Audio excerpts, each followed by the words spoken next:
Hello and welcome to the latest episode of the Talking Tradesman. With me in the studio today, I'm pleased to have Shaina from Namashay Wellness. Did I say that right? Namashay Shay. Wellness. I don't know what I said. Shay 3 times pre-record, and then I get it wrong as soon as I go live. The pressure. From Namashay Wellness. So Shaina, massive thanks for coming in. Huge thank you for giving up your time and travelling up and coming and sitting down with me to talk about what you do. You are probably the best one to explain that. So do you want to just give yourself a little introduction and explain to the listeners what it is that you do?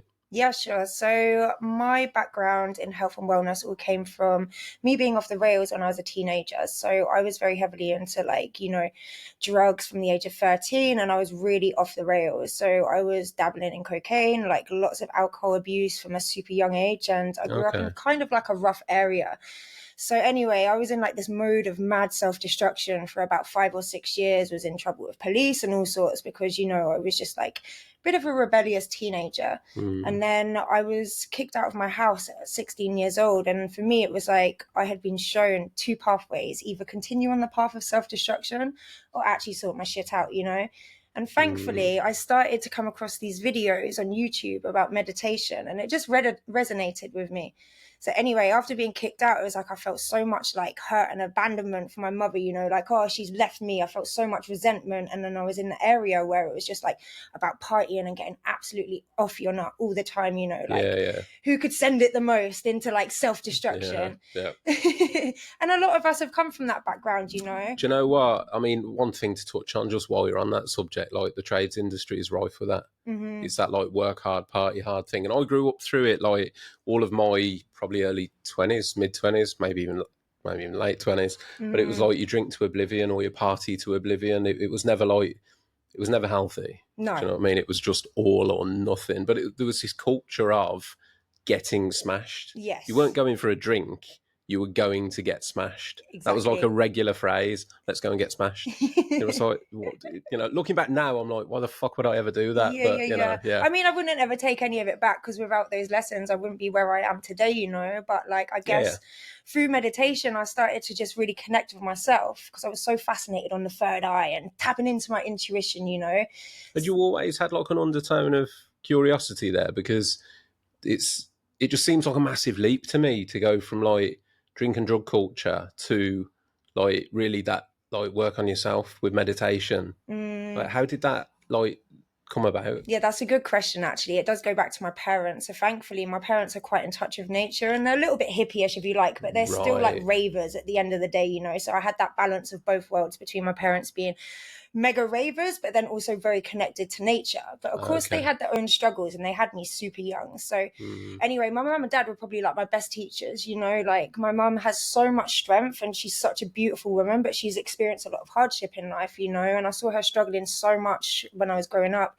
And then my dad was always super spiritual, like teaching me a lot about subliminal programming, like the elites that run the world from very young. So from the age 13, I was already curious about the third eye. I was always curious about the subliminal programming, the schooling system. I was always questioning, like, why are we doing this, And actually from a very young age, I always had these insights and sort of premonitions in dreams that I was always looking for something more, like I was always sensing that there was something more within us, like this sense of a soul or a spirit beyond just the human body, beyond the ego, beyond the image, beyond Shaina, the smash head, It was like I always had that deep root within me.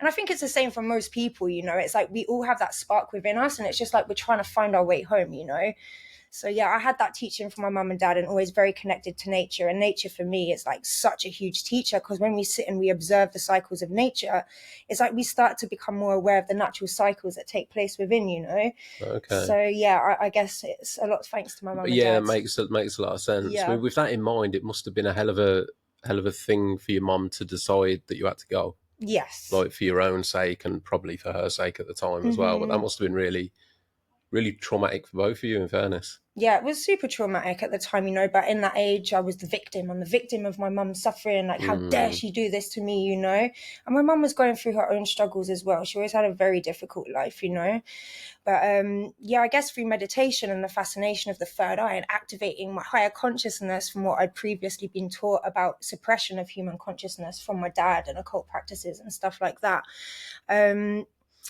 yeah, I just started to come into this feeling of forgiveness for my mum and empathy and compassion, you know, and just to simplify it really through all of my suffering, through all of my being the victim of a situation, with compassion, you start to realize that someone that, you know, essentially pushes others away or like reflects pain to others is experiencing some sort of pain or disconnect within themselves, you know? Okay. So I switched from being the victim of my mum's sort of suffering, and I realized, oh my gosh, my mum's just experiencing so much turbulence, and now I'm off my nut on, you know, drugs, and I'm like on the rail of going in and out of trouble with the police. And also a lot of my friends from age 14 and 15 were in and out of prison. Some of my friends now are unrecognizable, you know, like heroin addicts, bless their hearts, and like some are in prison, some are not even here today anymore, you know. And it was that sort of insight that brought me onto what I do today, because I saw so many good people, like really genuinely good people, suffering at the hands of society. And for those that haven't been in that level of darkness, if you like, or grown up in an estate, I see a lot of projection and judgment being thrown at these people, you know, or just sponging off the government. And when you actually live in that world, you realize how much people are trying to break free of that, but it's almost like they're stuck in a trap. So when they're stuck in that trap, what's the easiest thing to do? Numb your senses, take drugs, take alcohol, so you don't have to deal with the suffering that's going on, you know? And later on, after working on myself for about 10 years, meditating, doing lots of different practices, coming back to these feelings of forgiveness, compassion, and kindness, I then later on wanted to help others through what I'd essentially been through, you know, and like help other people in those areas of darkness to step into the light, but not from a place of judgment and not from a place of like being on a high horse and looking into that world as an outsider, but actually coming from it myself, you know? I think that's got such value to it, such power. I mean, I can resonate with exactly what you said, to give you a bit of information about me and my upbringing. So I saw both sides of the coin. So when I was young, my mum and dad, when they were together, we lived in a nice part of town, nice detached house. Then they split up when I was 8. I stayed with my dad and ended up on a council estate, in and out of council estates, you know, houses with no carpets, that kind of thing. And Newspapers on the windows. going to the rough schools. And some of the people that come out of council estates, absolute salt of the earth. But I've had this conversation a few times with people that you can only cope with a given situation with the tools that you know and you're given. So when you come from that background, those tools that you're generally given are: something's gone wrong, drink; something's gone wrong, take drugs. You know, or everything revolves around drink and drugs. So something's gone right, celebrate with drink and drugs. Yeah, exactly. You know what I mean? It's just like you're just surrounded. Have 2 weeks sober. Well, hey, let's go out and get smashed. Exactly. You know? Yeah. But if that's all you've ever been told, that's the only tool set that you've got. How can you be expected to behave or act any differently? Yeah. You know what I mean? So a lot of the time, people get judged on their background, they get labelled and categorised. But to me, it's just because they haven't got the tool set, the life, you know, that you need to not go down those tracks. So it's a really important thing. And I think with what you do, to come from the background you've come from with that lived experience, is mega powerful. That's probably why you're doing well. Yeah. Because you could have the opposite of that, have somebody that's come from no adversity, no trauma, to then be trying to tell people how to heal, how to fix yourself. And it's kind of like, well, what the fuck would you know? Because there's a part of that, though, isn't there? Like, anyone would judge somebody. It's the same as, I've looked and studied like therapy and things like that. It'd be the same if you were to, and not knocking somebody, but if they went straight out of school into education and then, I don't know, maybe early 20s decided to become a therapist. If you then present somebody who's lived at a full life with somebody with no life experience, it's hard to take that advice. And it could be bang on, but it's still hard to, really sort of give, I guess, validation to what they're saying. So it sounds like you've got all those boxes ticked, in fairness. Yeah, and it's so true. And this is one thing that I say to people all the time when you're talking about tools, because it's the tools that you acquire that you first use on yourself, because as I get labeled a healer or, someone that can help people through their situations, but essentially all I'm doing is sharing with others the tools that I use to sort of fix myself, even though we're never really broken, and everything in life is happening for us. We get into this victim mentality and it's like, oh, life's happening happening to me. I'm a victim of this. But every situation is there to teach us to build more resilience. And again, for me, it's a lot to do with love, forgiveness, because that's when we really come into freedom, you know. So all I'm doing with others really is just sharing these tools that I've learned to heal myself. Okay. And it was never really my intention to become a teacher. Like, I got into these things because I really wanted to work on myself and understand my inner world. And again, you know, activate these dormant brain parts, which we don't have access to through the conditioning of the schooling system, you know, to really enlighten our consciousness, if you like. And I feel like on this human journey, we never really truly become enlightened. It's like a process. It's like a playground that we've got to continue to the learn. school system's designed to keep you suppressed. Yeah. Listen, anyone that listens to this podcast will know I've had so many rants about the education system. Like, we could open that door and be down that rabbit hole for a long time, because I've got serious misgivings about the education system. So I completely agree with you on that side of things. But maybe, in fact, before we move past it, because I keep meaning to ask you, right? You've mentioned it a few times already, the third eye. Yes. Can you explain that for me? Yeah, or true. explain that for the listeners? Yeah, absolutely. So obviously I'm a little bit woo-woo, guys. I can't lie, but I keep all of my teachings very grounded, you know, like I feel like we are having a human experience. And I know there's so many spiritual teachers out there that are sort of like away with the fairies and away with the clouds. And when I'm in nature, I'm so that person. But it's about really grounding that information and making it digestible so that we can actually, you know, help awaken people to these facts, which we once thought were just sort of like theories, you know, or fairy tales. Okay, well, just bear in mind, I would say probably a good 90% of the audience are going to be tradespeople. Oh, yeah, true. So let's do Dummy's Guide to the Third Eye, yeah? Or just use me as the dummy. I'm a good example. Okay, so, cool. So you can just explain what that is. So the third eye, on a scientific level, can be thought as the pineal gland. So between both hemispheres of the brain, there's this like prefrontal cortex that links to the pineal gland. And the pineal gland is a part of the brain, essentially, that connects us to our intuition. So, you know, we have our five senses. We used to have the sixth sense, which was our inner vision, and then also the seventh sense, which was our intuition. But it's almost like we've been disconnected from that. And what we see throughout so many ancient teachings, even if you look at the Eye of Horus in Egypt, and even if you look at like houses of parliaments, there's pine cones everywhere. These are very symbolic of the pineal gland. And that pineal gland is also known as the seat of the soul, or our connection to oneness. So, you know, like, again, when we come back to love, compassion, and kindness, we come back into this sort of place of oneness, that we remember that everyone is a brother and a sister, really, you know, that no one is really separate from us, even though we appear to be separate and we think that we are separate from one another. Essentially, we're all interconnected on some sort of level, you know. So it's like the third eye. It's like, I like to say, it's like two eyes to look, one eye to see. Because when we can actually look through the lens of that third eye is when we start to see the truth beyond the egoic mind, beyond the programs, beyond our perceptions of good and bad, if you like. It just brings us into this sort of like oneness state. Okay. Let's take a quick break there to thank our headline sponsors, Zinza. And let's talk about Zinza's Perma White. Zinza Perma White is a self-priming, mold-resistant interior wall paint. It isn't just available in white, it can be tinted to any colour at selected stockists. It has trace VOCs and a scrubbable formula that's designed to resist cracking, peeling and blistering for up to 7 years, making Zinza Perma White the perfect choice when you're looking for an all-purpose finish for kitchens, bathrooms and high humidity areas. Go and check it out. Big thank you again to Zinza, and let's get back to the episode. I think you've done a good job of explaining it. I'll kind of get what you're on about, so hopefully other people do. And it's also the eye, I guess, that we see when we dream, you know, when we close our eyes, sometimes we might see visions and colours or whatever.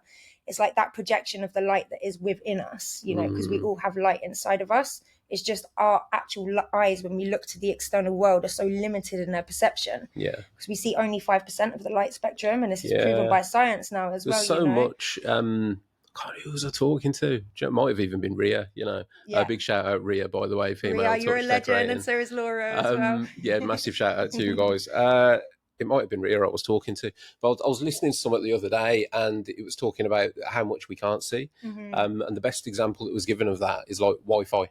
Like, we all know that our devices are connected through this like mysterious like tether that we can't see or perceive. Yeah. But nobody would argue that the signal doesn't exist. And that's quite right. You know, our senses are not developed to see a hell of a lot of what's going on around us. You know, phone signals, Wi-Fi. those kind of waves, we can't see them, but they're there. Yeah. So like you just said, it's the same with light, isn't it? Yeah, So, exactly. It's like, how crazy is it that we don't believe in magic, if you say, not to say it in like a woo-woo way, but it's like, what, we can pick up our phones, dial the phone and call someone in Australia and hear a voice through a phone, and there's that invisible sort of way of communicating. But then when it comes to telepathy or being able to send thoughts to each other, it's like, oh no, you know, that's impossible. But where did all this technology come from? Because human consciousness is what created everything that we see and experience in this life. But because we're becoming so reliant on the external technologies, it's like we're forgetting that literally, you know, intuition or that connection that is built within every single one of us, because we're more powerful than any technology we see. But again, through this sort of dumbing down and these conditions of being in the mind, we've lost touch with those like sort of senses, you know. question for you then, Shaina. Do you believe that we're evolved or devolved? I believe right now, spiritually, we are evolving. You know, I feel intellectually we're devolving quite quickly, you know, even though many people would argue not. But it's like our attention span now, thanks to phones and technology, it's less than a goldfish, you know. IQ levels are dropping a lot. And especially since ChatGPT and all these tools that have come out, which are amazing to use, don't get me wrong. But no one's thinking no more. And what I really do this work for is the next generations, you know. We're like the elders, if you like, that are paving pathways for the future generations. And the way it's going is so disconnected from nature. It's like, it is, you know, it's terrifying. AI, things like ChatGPT, things like that, it is terrifying because I can see the difference. Yeah, I've got two kids. Unfortunately, I class myself as like one of the last generation. So my generation, I remember I had my childhood, there was no social media, no phones. And then I think I hit about 16. That was when mobile phones kicked in. And social media was a bit later down the line. But I got to live like an authentic childhood. What I would consider an authentic childhood. My kids have lived an entire existence with social media, that connection, telephones. And now, like you say, AI, I mean, things like ChatGPT, you literally don't have to think for yourself anymore. And the brain's a muscle. If you don't exercise it's going to get weak. You don't use it, you lose it. Exactly that. Yeah. So it's quite worrying. It's amazing, the leap in technology, but very worrying where it could take us. Exactly. And this is the thing, when we connect with our power and we can actually use these things as a tool and we use them to work for us, okay, they can be beneficial, but unfortunately we end up becoming subservient to these technologies, you know, if we don't use it in conjunction with our own awareness and our own power, and relying on everything external to give us answers to things that we already technically know on a deeper level, you know.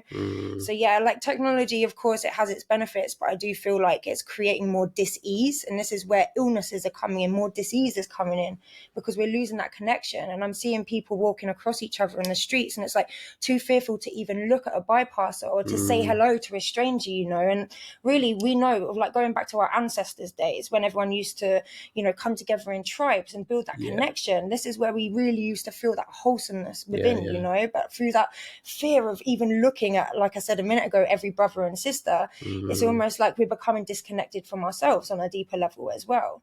Yeah, it's crazy. I think my personal theory on it is we're just not designed for that much stimulation. Exactly. So you could use that on a human experiment sort of level and say, like, if you look at the cities that exist now, so we're in the UK, look at London, it's probably one of the least friendly places, in my opinion, you can go in terms of like nobody stops and says hello to each other because nobody actually, they see each other and nobody knows each other. It's a city packed full of millions of people, all strangers to each other.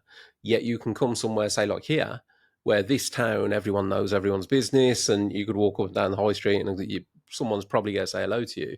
You can take that down a peg and go to like little villages, whereas more small nucleuses of people, and everyone knows everyone. And that's the connection that we're really designed for. So it's not necessarily about surrounding yourself with people rather than technology, because the way I see it is you can put yourself around too many people, the likes of these cities, where then nobody's connecting to anything. Well, it's so true, actually. And, you know, I can say from my experience in life, I maybe had friends for like 10 years. We'd never really gone beyond that surface level connection because no one was really like showing their vulnerabilities or their rawness, if you like.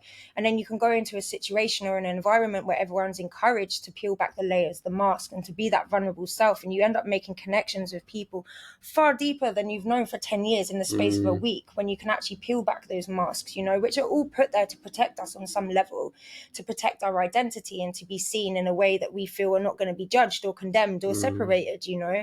But again, with those masks being put on for so long, it's like we forget that true and raw vulnerable part of ourselves because we don't think we're going to be accepted. We're fearful of being ostracized from people, you know. And unfortunately, when everyone's wearing that mask, it's like the blind is leading the blind, you know, in a way. So yeah, it's like really coming back to connection through kindness, through love, you know. And I always say that love, it needs no language. We can really, you know, show care and kindness simply through acts. So it doesn't really need a language sometimes. So yeah, connection is deeper than just being around a load of people and having social situations. Because again, there's so many levels to it, and that can just be very surface level, you know. Let's sort of go back to, so you hit that point at 16 where you started looking at meditation. You did 10 years of meditation and work on yourself. How did you then turn that into helping others? So pretty much I went through another few turbulent situations, like turbulent relationships and stuff, which took me off the rails again, you know. And yeah, I ended up going to yoga school just to like learn for myself. I think I was in a bad breakup and I was like, I'm going to get fit and healthy, you know, like I'm going to go all skinny and brown, go to Thailand, do yoga school. Standard breakup. And of course I was still learning my spiritual stuff, but I never knew how I could share it with others. And like I say, it was never my intention to become a teacher. So anyway, I went to yoga school and for myself, and it was just like these metaphysical teachings, and I was just like, wow, this is incredible. Like I was in there. So I continued to practice yoga for a few years, and then I later decided to become a teacher in yoga, which opened up the doorways then to then becoming a breathwork instructor. You know, I've done many other modalities of trainings over the years because I've got such a deep respect for human consciousness that I would never ever put myself into another person's mind unless I'd fully sort of got to grips with my own and really journeyed to my own shadows, my own unconscious behaviors and patterns that were taking me down the path of self-destruction, you know. So yeah, it was all organic. I never really wanted to stand up, but then I'd meet people on the path. Like I went to Australia and I hitchhiked 1,500 miles. I come from a background where I didn't have money behind me, you know. So through life experiences, I met people on the path that would then encourage me, like, you need to share this with people. And I was always kind of helping people through their troubles anyway. It was always intrinsic in my nature, always the one that listened and could almost give a neutral perspective to whatever they were going through, you know, because the way I see it, like I always look at polarity and like, you know, the laws of the universe, positive and negative energy, one can't exist without the other.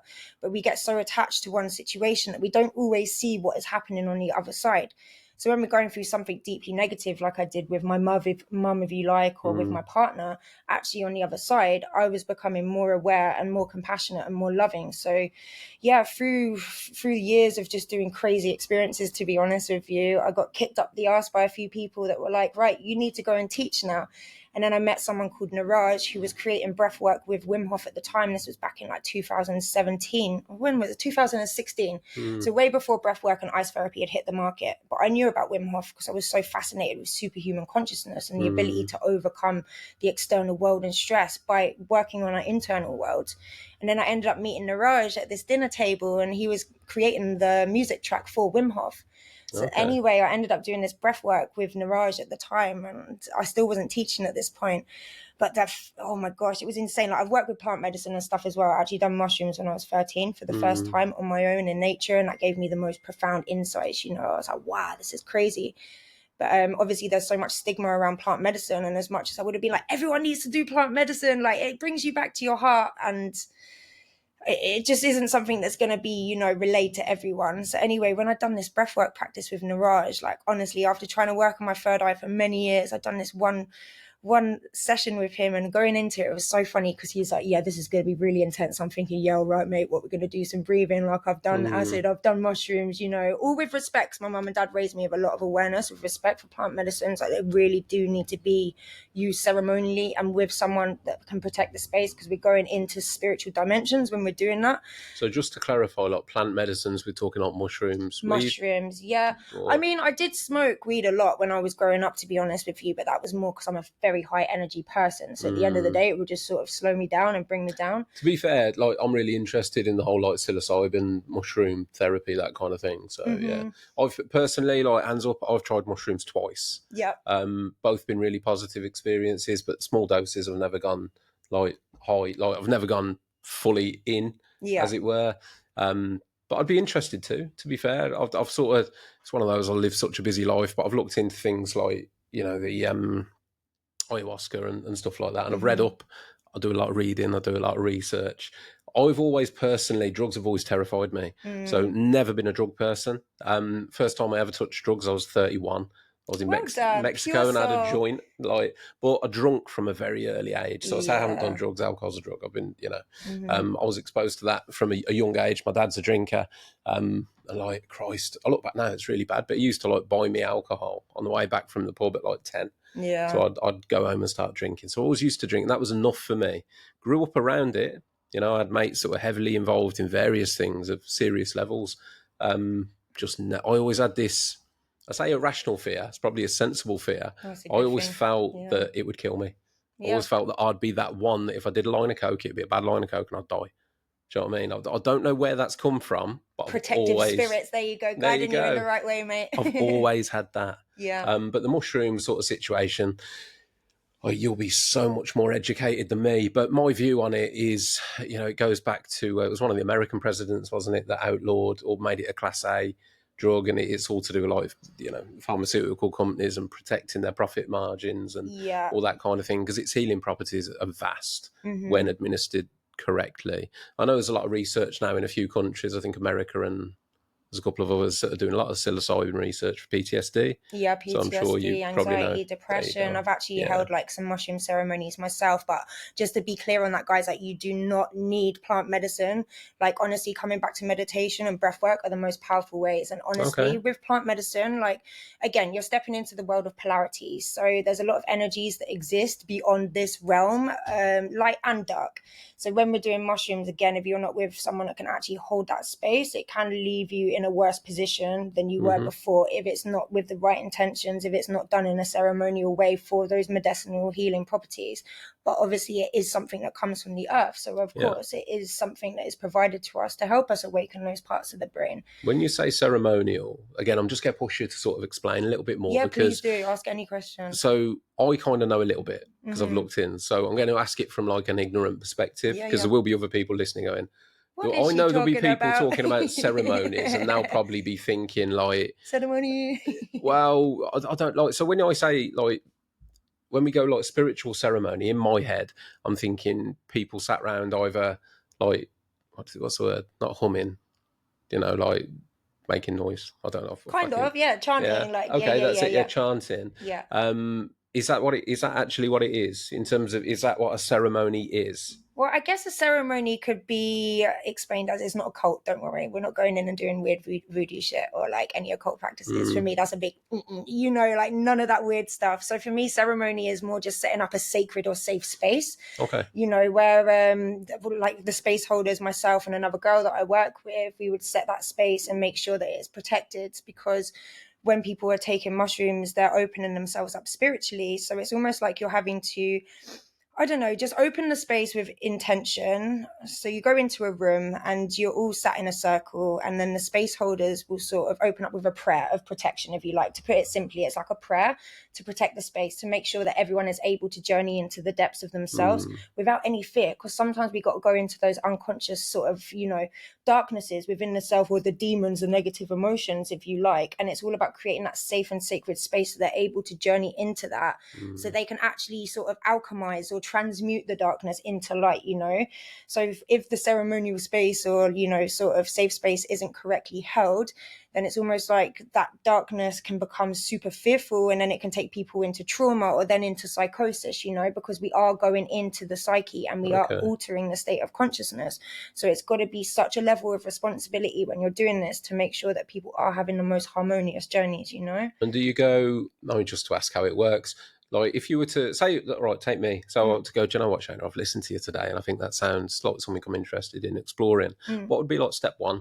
Is it do you start off small, or do you go straight in, or how does it come about? So, well, actually, step one starts way before the ceremony. It's actually cleaning up your diet, making sure you're doing a daily practice of meditation or something, because diet obviously has a massive effect on our gut, and our gut actually controls the mind. So if we're eating McDonald's and drinking alcohol and boozing and stuff before we come to a ceremony, you're not going to have a very nice experience. It's like all these little parasites going to come up and you're going to have to face them. So yeah, that would be the first step, really cleaning yourself, making sure you're purifying the body as much as possible. Then when you come into the ceremony, what what we would do normally is like intuitively give a dose based upon, you know, how we're feeling with that person. So for someone like you, it'd probably be like 1 gram to 2 grams, because you're obviously a big guy, you know, and like guys generally don't drop into that space as easy. But then someone that's more experienced, maybe a higher dose. But honestly, like you could take 0.3, 0.5, which is a very micro dose. And the way that the ceremony is held is like after we give that administration of psilocybin to people, then what we do is we use sounds and we like walk around with drums, and the drums and the sounds and the vibrations are what really create that journey, you know. So you could take the smallest amount, but it really feels like, whoa, you're in a different world. Whereas someone could take 0.3 in a normal sort of day and you won't feel anything, you know, because you're not creating that space. So it's about setting the tone, as it were. Yeah. Setting a tone. Setting is everything. And like I say, making sure that you have the right space holder, because in the New Age spiritual movement, if you like, or the New Age spiritual community, unfortunately, there are a lot of charlatans that are coming out because they see that there's a profit to be made behind this. And when the intention is money and profit, it's not really pure at its true root. It's not pure at its essence. And I've been in situations where I've seen a lot of crazy stuff that most humans, like I couldn't even fathom, even after being on a spiritual journey for 15 years. I'm seeing things that seemed illusionary, and if I didn't have other people actually experiencing that with me, I would probably think that I was, you know, imagining it to a certain level, you know, because we start to see beyond that 5% light spectrum. We start to see the light that interconnects all things. And that's why if you go into nature, you know, and take a tiny amount, when you start to see the plants glowing, it's like, wow, you realize that life, like nature has its own life force energy, you know, but we just think, oh, plants are just plants. So it almost connects us to this feeling of deep love. That's what it does really is a key to access our heart, to access this connection to divinity, to God, whatever you perceive that to be. I'm not religious, but I believe that through religion, we've become so confused and we think there's nothing after life. You know, we don't have a soul. We don't have a spirit. I was born to just work and die and to just be a slave in the system, you know, and that is the greatest oppression that people are experiencing, and fear of death. The only thing that is guaranteed in life is death, you know, and we're so fearful of it. But when we come back to this feeling of connection with our soul, it's almost like we honor the journey of life, and we just trust that every day is happening for us. And then we remember that connection to source, to God, you know. But yeah, not religious for me. I mean, just listen, don't say anything that would get you in trouble, please. But elephant in the room, obviously, that kind of medicine is class A in England.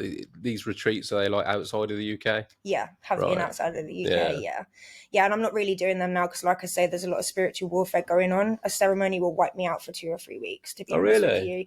I do a lot of deep spiritual work for people.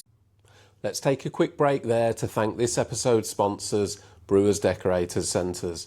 Brewers have got over 200 stores nationwide. They're the premier destination for decorators, and they stock all of the best brands in the industry. Brewers give the best advice in store, and on top of that, you can get 10% off your first and second purchase, plus trade rates and free delivery when you sign up for a Brewers Pro trade card. A massive thanks again to Brewers for supporting the Talking Tradesman podcast and helping us raise mental health awareness throughout construction and beyond. Let's get back to the episode. So like I say, I work on a very grounded level. I work with breath work to help people release trauma, to activate both hemispheres of the brain on a very scientific level. I work in corporates where no energy talk comes through, because it is very scientific. We're getting to the core of who we are, you know, and I've had corporate people come into sessions and I'm just talking about nervous system regulation, how to activate the rest and digest, because we're always in that fight and flight. We're always on overdrive, which is literally essentially taking us into burnout. You know, we're like in cortisol levels all the time. We become addicted to that adrenaline, that all of a sudden we have a moment to chill out and it's like, oh, we need to search for that cortisol, we need to search for that adrenaline, because it becomes like an addictive drug. Yeah, I can resonate with you that know one. Like myself included, you know, but it's about becoming aware of those patterns and becoming the observer, so we don't keep taking ourselves out into that burnout, you know. But burnout, I mean, burnout is massive in the trades. It's something that I've negotiated for a long time, something I do want to do some episodes on, to be honest. There's so many people that struggle. There's so many people that are in burnout that don't realise they're in burnout, because the education isn't there, and then they question themselves, they question everything. And you know, I don't know whether you're aware, but the construction industry is the worst industry in the UK for suicide. You're 4 times more likely if you're in construction, and there's a lot of lads, particularly men, that are struggling in that industry, and burnout is massive. Yeah, exactly. And actually, I'm going to bring it back a little bit because the spiritual stuff is a whole different dimension. I guess it's such a like minefield to go into. So let's like master the basics before we go into that side of things. But There yeah, is that. Like, it really interests me. Like personally, I'm interested in it. But yeah, I'll take your point. The basics we'll are, go back to it in a yeah. little bit. But I guess just what you're saying with regards to the constructions, you know, like I've gone into armies and I've taught armies breath work with regards to PTSD, releasing that trauma, Okay. and work with people like in prisons and stuff, you know, work with a lot of people that come from drug addiction. Because, yeah, essentially when we're going through that level of escapism, it's like we're not connected to our higher selves, if you like. And yeah, one thing that I will say working with a lot of men is I don't think mental health is actually highlighted in men enough. And especially I'm talking for the British crowd here, you know, because British men have been bred to be hard. And if you show emotions, then you're a pussy, mate. But actually, what I found is when I go into a room full of men, I'm like, the man that can cry in front of every man in this room is actually the strongest person in here. But it's about breaking beyond those conditions, breaking beyond that vulnerability that makes us seen as weak. But really, to feel is to heal. And we're all emotional beings. And for me, emotions are just energy and motion. We're going to always experience the fluctuation of emotion. Without the pain, we wouldn't know the happiness, you know? So actually, we can actually start to find gratitude in those moments because, that means it gives me the ability to experience joy and peace, you know? If we were always in that state of joy and peace, we wouldn't know it, essentially. It would just be our default way of being. So it's the fluctuations and observing the fluctuations and not getting caught in them and not pushing them away. Because the more that we push these feelings away, they keep stored in the body. The body has its own intelligence. Trauma can store in the subconscious mind and in the cells of the body. And on a scientific level, the mind is so intelligent that when we experience something so overwhelming and so emotional, it's too much for the conscious mind, which again is only 5% to process, that it instantly pushes it into the subconscious mind. So we have no memory of that trauma. Now it's stored in the subconscious and it's coming out later on in our lives, projecting in feelings of fear that are keeping us held back, you know? So yeah, it's all about like really learning, coming back to learning, remembering how to feel, letting go of those masks of weakness, because when we don't express, we depress. And this is when we go into depression. The Body Holds the Score. It's a great book Yeah, to read on that. really good book. I'm just the one thing that you just said there, we need to remember to express our emotions. One of the things I think there's an issue with, myself included, like that generation, is the generation of men that were conditioned, you know? So I myself came from, like, my background was always men don't cry. Exactly. If you're upset, you hold it in. Yeah. Like, and I take it back to like sports. So I always used to play a lot of sports, and I don't look like it now, but I did. Like I used to play football all the time, and like my old man, one of the things I used to play centre half, and he'd be like, "If ever you get hurt, don't ever let anyone see that, and do not cry. You do not let somebody know they've hurt you." And that conditioning. How do you unpick that? Conditioning, I guess it's just like, yeah, it's like one step at a time, you know? Like for me, it took me 5 years to learn how to cry, so I can only speak from my own personal experiences, to be honest with you. But how many times do we feel that emotion comes up to the throat, we push it back down? Yeah. And still I still experiencing myself doing that from Yeah. time to time, you know, because it's just a natural sort of coping mechanism or protection. So I guess what happens is we start to become more observant of these reactions that take place in the body. Like, for example, if we get nervous, we start shaking, but we try to shut it down. We feel emotions start to come up, we start to well up, we push it back down. So when we start to become more observant of those sort of, you know, reactions that take place in the body, we allow it to just be. Because on an interesting level, you know, on a scientific level, again, because I'm so into science with regards to like spirituality, because I find that we need to bridge the gap between both of them to actually find the middle path to actually, you know, make sense of all of it. Because let's face it, no one has a fucking clue what's going on, you know, like none of us have a clue. And the more I learn, the more I realize I know absolutely nothing. I'm like, wow, okay. But we all think we know everything, you know. So on a scientific level, when we're crying, we're actually releasing cortisol. And cortisol, again, as I said before, is the main chemical that is released in fight and flight when we're in that adrenalized state. Okay. So why do we cry when we get stressed? You know, if I get really angry, I want to cry. But again, we push it down. That cortisol stays in the body. That inflammation starts to breed, and that later on leads to illnesses and diseases, you know. Yeah. I work with cancer patients in natural healing methods, and really what we've got to do is unpick through the layers of the conscious and the unconscious and the subconscious to get back to the root cause of what emotion have you suppressed, which has later on manifested this illness or disease? And with cancer, a lot of it is anger. You can think of cancer as a very sort of malignant cell that takes place in the body, and that's come from some form of suppressed anger, because we were told being angry is not good. You know, being sad is not good. Oh, that's weakness. It's from schooling. It's from, like you say, like being around peers when you're in school and it's like you cry and everyone's like, oh, look, he's crying. So you shut it down because you don't want to be picked on if you're feeling that emotion, you know? So it takes time and practice. And for me, like I say, it was meditation. When I meditated and started to become more aware of the voices in my head, if you like, or, you know, whatever was taking place in my body, I started to reclaim authority over the way that I react and how I process my emotions. But it's not something that we can fix overnight. Sometimes it can take 6 months. Sometimes it can take a year. For someone that's been in denial of their emotions for many years, maybe that can take a year or 2 years, you know. But it's all about journey and insight. And it's... How does somebody approach you, or what kind of person approaches you and your services? Like, I guess what I'm trying to get at, if I would sit here now and say, right, I'm interested in what you're saying, I think I need to make a change. Where does that start? Is it like, just what's step one? So, well, for me, it's breath work, because... Breath work. You keep saying that and I keep wanting to expand upon it. No, that's all right. So, let's talk breath work, because I've listened to the Wim Hof books.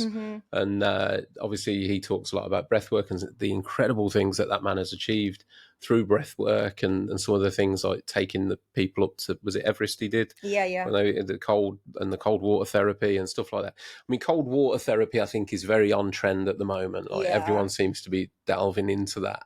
But let's talk about breath work, because I know breath work, and you've sort of skirted on this, that you don't need plant medicine to achieve, like, is it psychoactive states? Like altered states of consciousness. Yeah, so you can do that through breath work. Yeah, for sure. Is it a particular word for it, isn't there?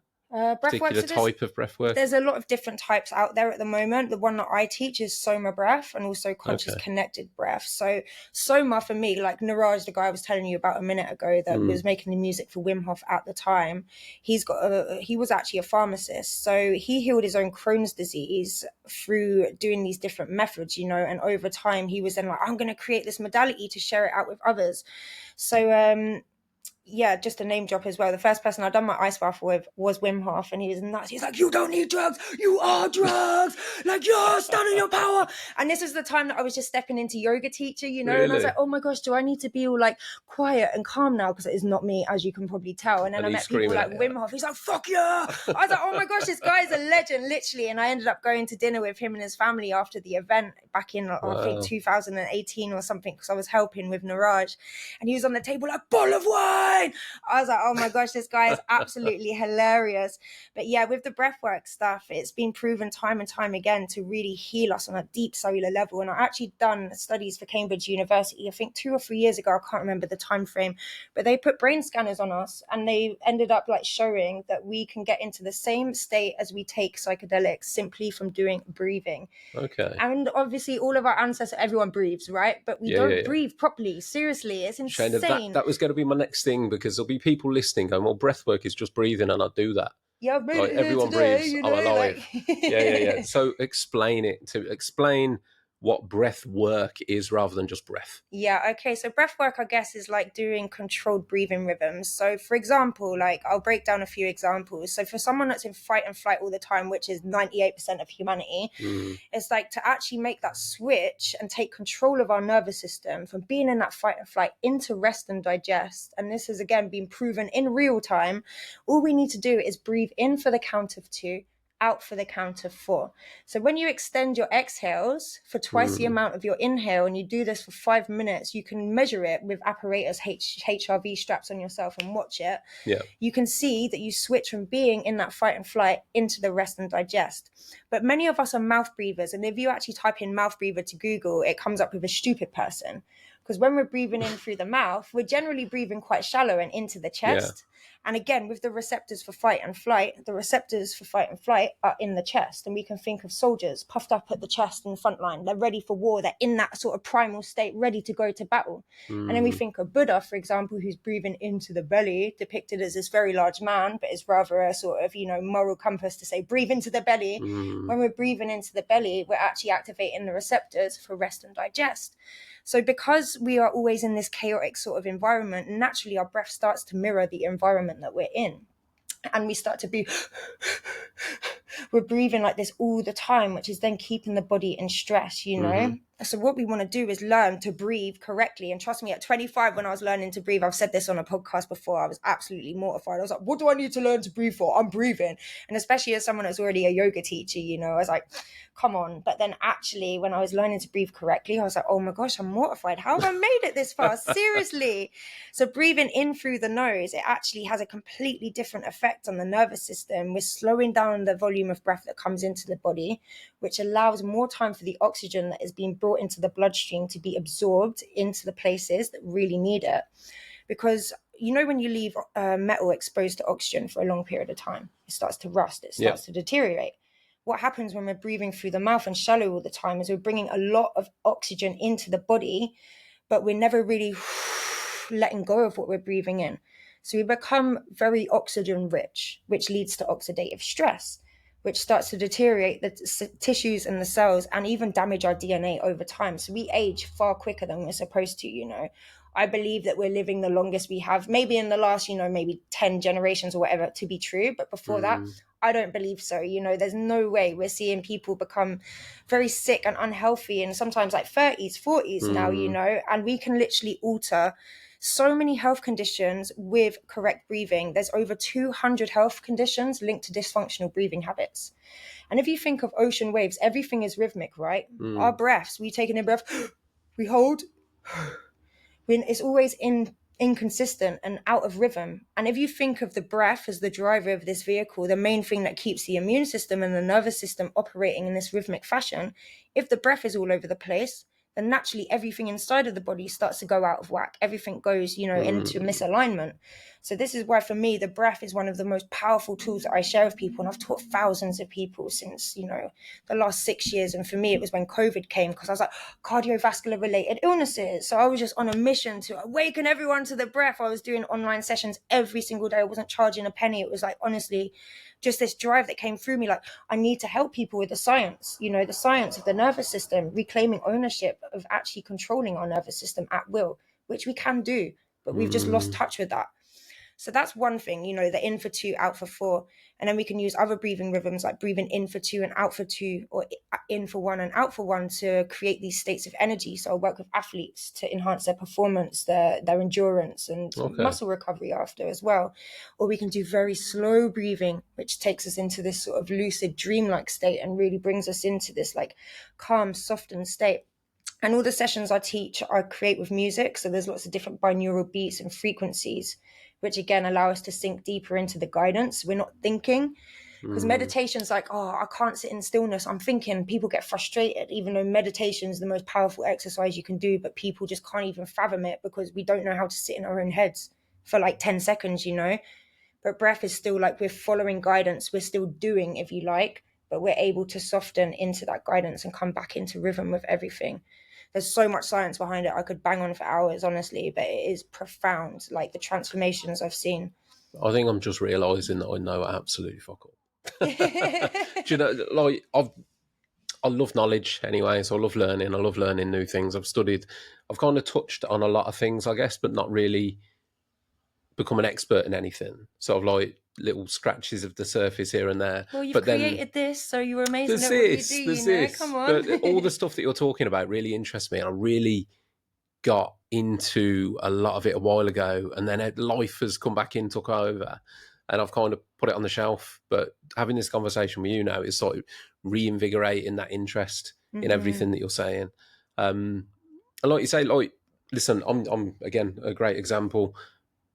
Building trades my whole life, so I guess you're stereotypical lad culture, alpha male kind of stuff.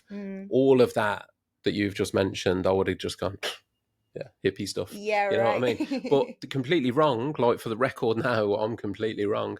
There's so much to it. There's so much like incredible science off the back of everything you're saying.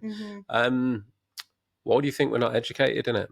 Well, because it breaks us free from being subservient to the system, and that's a threat to the system. They don't want free thinking people connected to their intuition, realizing that we can't fight war with war. They don't want people coming back into this place of love and harmony and kindness. And I always say this, but I'm like, if you're a hippie to just want to see a world which is loving and kind, then so be it. I'm a full-blown hippie, but everyone really at the core of their being is a hippie, because I find that the opposite of love is fear. And when we're in that place of fear, again, disconnection, and there's so much to learn in life. There's not enough days, there's not enough years, there's not enough hours to learn everything we want to do. But honestly, when we come back to the simplicity, like the breathing, the ice therapy, for me, I've guided a lot of people through ice water therapy as well. And it's like especially amazing for people with drug addiction or trying to numb their pains, if you like. That's all they're doing. Get into the ice, and that numbness is going to outnumb the numbness that you're trying to seek, And in that moment, it's like all you can focus on is the present moment. Like there's no worrying about the past or worrying about the future. Like, fuck,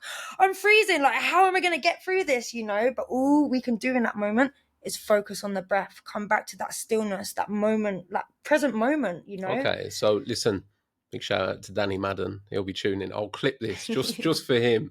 So Danny is a mate of mine. In fact, we just climbed Snowdon together. He's been on the podcast. Another tradesperson, mad into his cold water therapy. He's got like this real like top end setup. Every day he's in that cold plunge. I think he said he's down to 3 degrees now that he's doing these dips in. What's the benefit of that?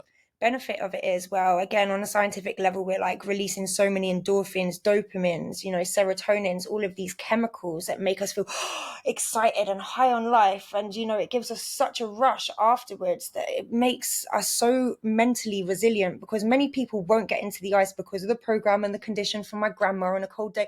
You're gonna die of hypothermia when you're not cold, literally. You're like, why do I need to put this jacket on? It's not that cold outside. So through the fear that we get into ice, we're gonna die. When we actually step into the ice and we can sit through that moment, we realize that we can overcome any mental feat that might arise for us, because like in that moment where we're like, oh my gosh, what am I doing? We have that fight and flight come up, and most of us want to run from that situation. That's why it's very difficult to get in the ice the first time unless you have the guidance. But when you're guided into it and you come out of it, you're like, I can do this, I can achieve anything, and again it brings us into that present moment, which we're so disconnected from. What I find so interesting about the human mind and humanity is we're always worrying about the past, our mistakes that we can't change. Just let it be, forgive yourself, move on, learn from the mistakes, and allow yourself to be here now. Or then worrying about the future, chasing the future. Oh, I'll be better when I do this, I'll be better when I do that. I'm going to pause there to thank this episode's sponsors, Abode Academy. Abode offer practical-based spray courses in Wiltshire and Manchester. They teach airless spraying, kitchen and furniture spraying, UPVC spraying, special effects including metal and workshop refurbishment courses. I myself have been on their airless course and I really enjoyed it. They teach in small groups, so it's a laid-back environment and very hands-on, loads of time on the sprayers. Their courses are approved by the Construction Industry Training Board, otherwise known as CITB, so you're getting good quality training. They offer full aftercare support and have their own range of spray equipment, which is top quality at affordable prices, and the aftercare they give is nothing short of amazing. If you're thinking of getting into spraying, you can check out their website at www.abodeacademy.co.uk, or you can search them up at Abode Academy on Instagram, as they post loads of helpful spraying content with tips and tricks. Thanks to the team at Abode Academy for sponsoring this episode of the podcast. Let's get back to the episode. But again, the ice, it just brings us into the now moment. And for me, the now moment is the only moment we ever truly have. And it's always fleeting, So when we can actually learn to enjoy what is happening right now, we realize we're whole as we are. We're not broken. All we need to do is come back to building this relationship within ourselves. So yeah, ice therapy for me is like one of the greatest teachers, because it is enhancing our ability to, come back to the present, come back to this feeling of wholeness within. And also as well, it's reducing inflammation, cortisol levels again. It's increasing our brown fat. Brown fat's something that babies have. That's why you don't see babies getting cold often, you know. Okay. And brown fat's actually a good fat. It's the first time I've ever heard that expression. Oh, really? Yeah. So the bad fat in the body is different. Brown fat is almost like our inner thermostat, right? Okay. So over time, from using central heating and getting into warm baths and having warm showers, it's almost like we eradicate, because you don't use it, you lose it. So the brown fat, it starts to disappear. And then when we get into winter, we get a cold, because the brown fat isn't there to keep that inner thermostat regulated, you know, Right. because back in the day, we didn't have warm central heating, you know. What do you think? Everyone just died when winter came? No, it's, again, we've like detached ourselves from these senses and these abilities, these superhuman powers, if you like, which aren't really superhuman. It's just coming back to basics, coming back to what we are. So yeah, ice is fucking amazing. Like, honestly, you come out, you're just like, yeah, I can do anything. It's like a warrior feeling, you know, and I love that. Danny's going to be buzzing that you've said that, honestly. He'll be over the moon that you've said that. But yeah, again, another thing that's interested me. I've done a couple of, you know, like cold dips, cold plunges, things like that. Never gone as far as buying my own. But again, you feel amazing when you come out of it. You do. I mean, I've heard it said, whether it's rightly or wrongly, but it gives you an equal high to doing cocaine, but lasts 3 times as long. Yeah, exactly. I was going to drop that a minute ago, but I was like, oh, coming back to cocaine, I sound like a little drug addict. Listen, Shaina, but yeah, it's 10 all times good. more. And it, like, 10 times more. Yeah, it heightens your adrenaline the same as jumping out of an aeroplane. Wow. And it's like a good release. It's a good stressor, you know, because it actually invigorates this inner fire and this connection to like power, you know. But when I talk of power, I don't mean connecting with our power to create harm and to stand in an ignorant way, but connecting with our power to stand in love and to speak with courage and speak truth, because all we can really do is share truth in this world. And I see so many people that are scared to share truth because, again, the projection, the judgment I might get. But when we speak truth, we can do so much to free another person, you know. Like, it's so important to be able to stand in that power, to shine that out to the world, to, you know, make changes. And I was someone that held back a lot of these things that I share today because, trust me, I felt like a minority, and all my friends were like, oh, here she comes, the poncho preacher, the peace and love hippie, the tree hugger, do you know what I mean? But I come from a little world of being a rude girl as well. So when I work with, like, you know, prisoners or whatever, it's funny, I get called like half hippie, half hood. And I like that balance, because it's like a foot in each world, and it keeps it grounded and it keeps it relatable. That's what I said to people, earlier, you know, you've got that power of that lived experience that makes you relatable, because you're not just all one or the other. You've gone from one to the other. So yeah, I can see why that'd work really well. Yeah, I've been in the depths of my darkness, put it that way, you know. And it's like the darkness that births the light. It's like we got to plant a seed in the darkness, but we got to be willing to recognize that shadow aspect and shine love to it, you know, as opposed to hiding it away and keeping it in a box. Because I guess on a visual level, I almost see it like this shadow or the unconscious part of the mind, the fears that might have been embedded in us from childhood, fear of abandonment, maybe our parents left or whatever, keeping that victim mentality. It's like we're fearful that that's going to happen later on in our adult lives. So that like shadow self becomes like a caged animal, you know. And if we deny that animal, anytime it has a chance to break out, it's going to overtake us, you know. So we have to almost go into the unconscious parts of the mind. And what was it I was listening to yesterday? It was a really cool line, but you remember those old photos that you'd have to develop? Like, you'd get the black and white photos. It was like, in the room of darkness, you develop the negatives. So actually, to stop developing the negatives from keep occurring in our lives, which are actually there to teach us to get off the roundabout, break out of that cycle. It's like we got to go into that room and we got to illuminate it. But it's not nice. It's painful to go back into those spaces sometimes, you know. I talk about it a lot, Shaina, the value in trauma. That's what I talk about a lot. And so one of the things I did in my studies, I did a lot of studies on the Stoics. I went into philosophy and started studying Stoicism. And that mindset shift, I mean, literally, it was life-changing for me, because I grew up installed in the victim mindset. You know, I was told I was a victim from a young age, you know, just stupid little comments from parents like, good things don't happen to us. You know, all this kind of stuff. Oh, you know, essentially, you're not worthy. It's never I just had it installed that, that we were victims of life, essentially. But when you shift your mindset to appreciate the lessons and the value from traumas, it's such a powerful thing. Like, it is a complete game changer. You know, I mean, it doesn't have to be anything drastic. Like, you know, just small example, you go from getting up to go to work in the morning, you got a flat tire on the van, rather than, you know, let that ruin your day. That's ruined my day. I've lost a day's work, blah, blah, blah. Do you know what? Actually, now I get to spend the day. I get to go walk the dog. I can go and while this is getting sorted. And you see the value in that trauma. You go, okay, that's happened. That was shit. But now what?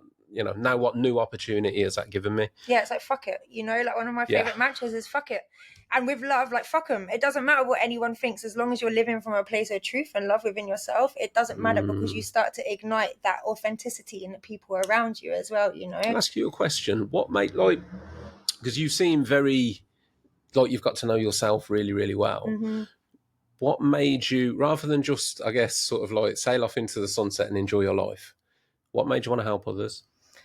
I guess, I don't know, from a young age, this is going to sound so cliche, but from a young age, I really felt that I had come into this life for something more. And I always used to have these visions of standing between men fighting as a little girl and thinking that I could stop the wars in the world. I always had this deep calling within me to just be of service to humanity, if you like. It was just something that was, innate within me. And do you know what's actually crazy? When I was super young, I had dreams about the vaccine coming into play. And I spoke about this dream for years, and I remember it vividly to this day. I must have been about 6 or 7. And it was probably my first proper nightmare, but I remember that dream stuck with me for years. And there was a lot of symbology in that dream.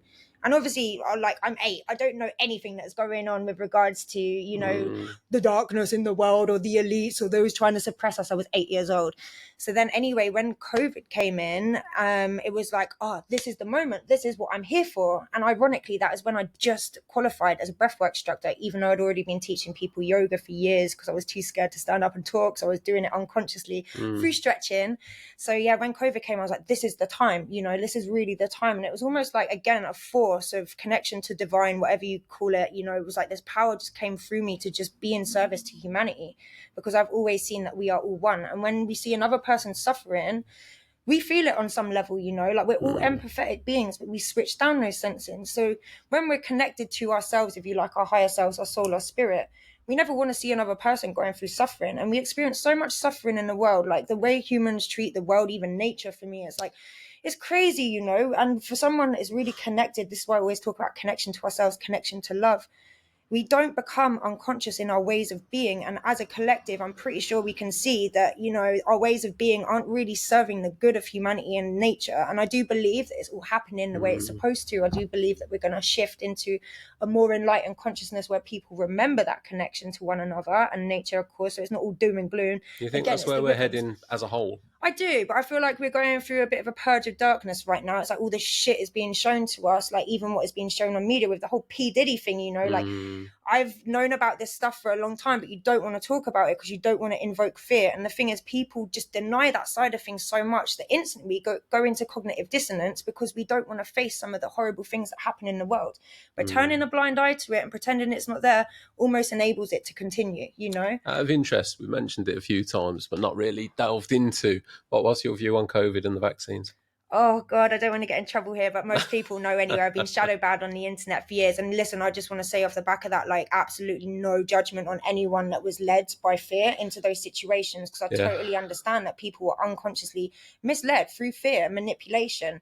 And there's a lot of good people, that did get misled down the wrong path. Well, you've only got to look, and this is fact, so anyone can check this. You've only got to look now at the narrative that has been actually declared as fact was the same stuff that would get you deplatformed and banned from social media in the first place. Yeah. So the fact, that they are now saying it is 99% most likely that it was leaked from a lab, that kind of thing, which is now proven, it would have got you, you were the conspiracy theorist, you'd have been deplatformed, you'd have been burnt at the stake for saying that in the early days. Yeah. So the narrative has changed, but I know you've mentioned it a couple of times. I think I know where you're at with it anyway, but I was just wondering, I wanted to confirm. So you never got the vaccine? No, I didn't. I didn't. It was almost I don't know, I just had these dreams. For reference, neither did I. All right, yeah. Neither did I. None of my family, none of my kids. I was not down with that at all. And again, it's no judgment on anyone that did, because I think you just, at that point, you had to make a very personal decision based on what you felt was right and wrong. I did what I felt was right. Other people did differently. There was no judgment on them. In fact, I wished I was wrong on it, really.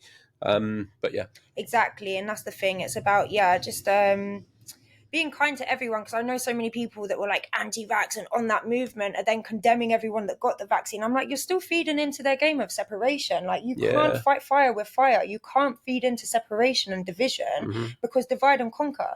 So on one way or a level, these people that think, oh, they knew so much better than everyone else, are still condemning a lot of very good people, you know? So it's like... It was such a hard time, wasn't it? Because my stance on it at the time, I had my suspicions, but I was very open about the fact that I didn't know. Yeah. But my view on it was, until I know, I'm not doing nothing. I'm going to sit here on the fence until I'm sure. Either way. Yeah. But until I'm sure, it was no action. I wasn't going to take something in case. And then, you know what I mean? Exactly. So I had my feelings on it, which proved to be correct. Intuition, see? It's like we all have that niggling thing inside, but we deny it, and then we end up getting into some sticky situations. The other thing is, though, Shaina, I think I posted a few little things, never direct, a little bit cryptic. Every time I did, so many people. Like, there was so many people feeling the same, but everyone was too terrified to say anything because of the way that we were vilified. Yeah.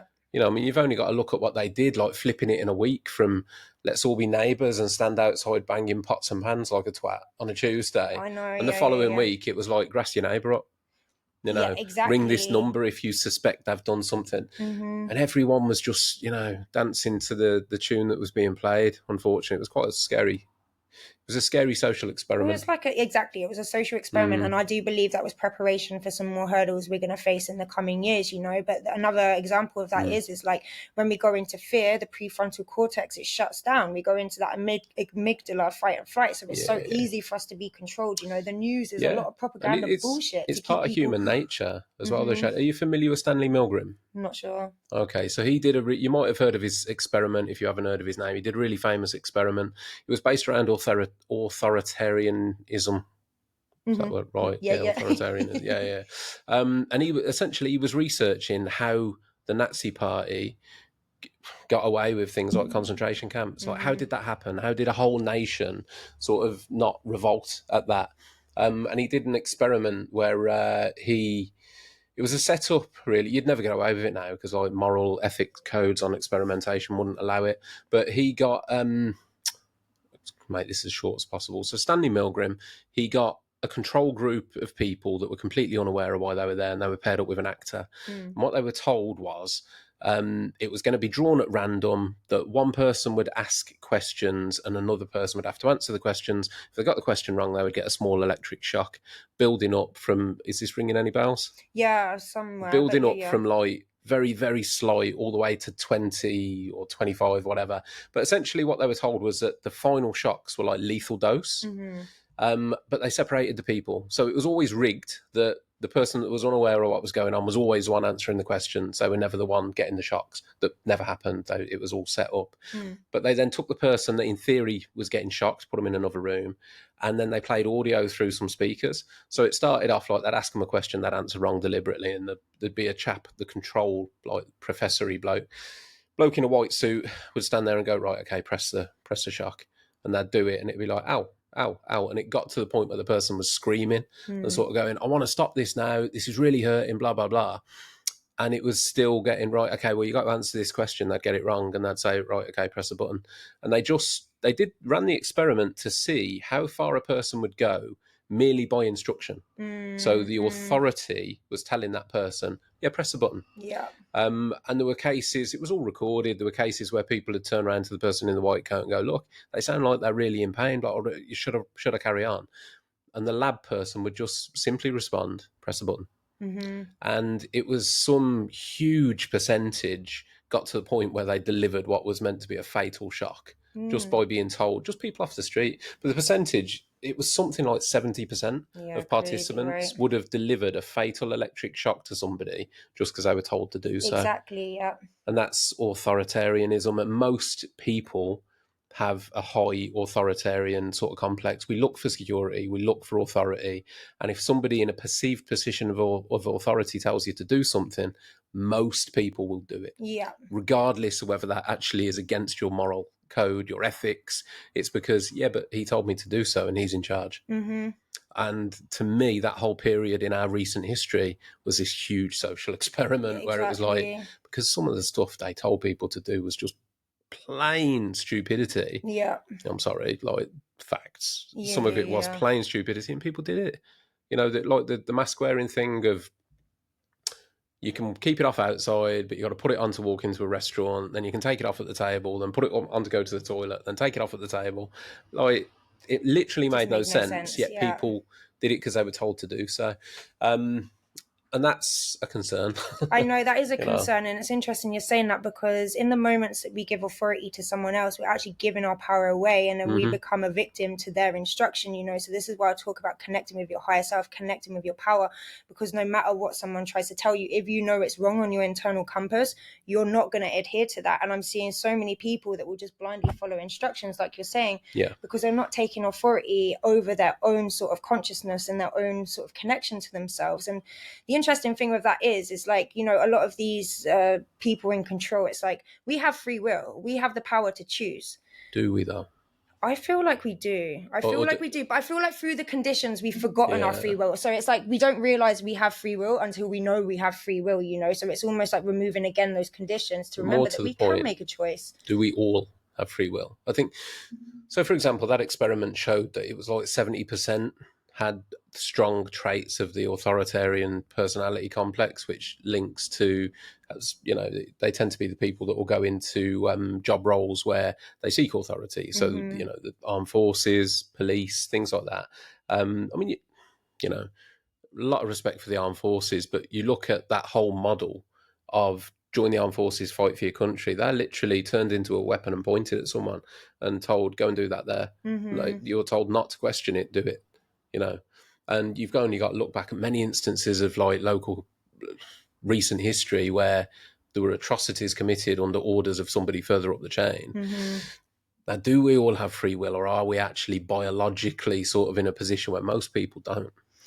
Oh, for me, I do personally believe that we do have free will, but we need to remember, because I have been in situations where people have been blindly misled because they didn't realize they had the power to make the choice. Because I guess through the schooling system, I find it so psychologically intelligent, if you like, because what we go into a room in a uniform, we have no individuality in a room full of people, we're put under someone that's taller and knows more than us, that we're being told to quiet all the time, don't ask questions, you know, like sit there, be good.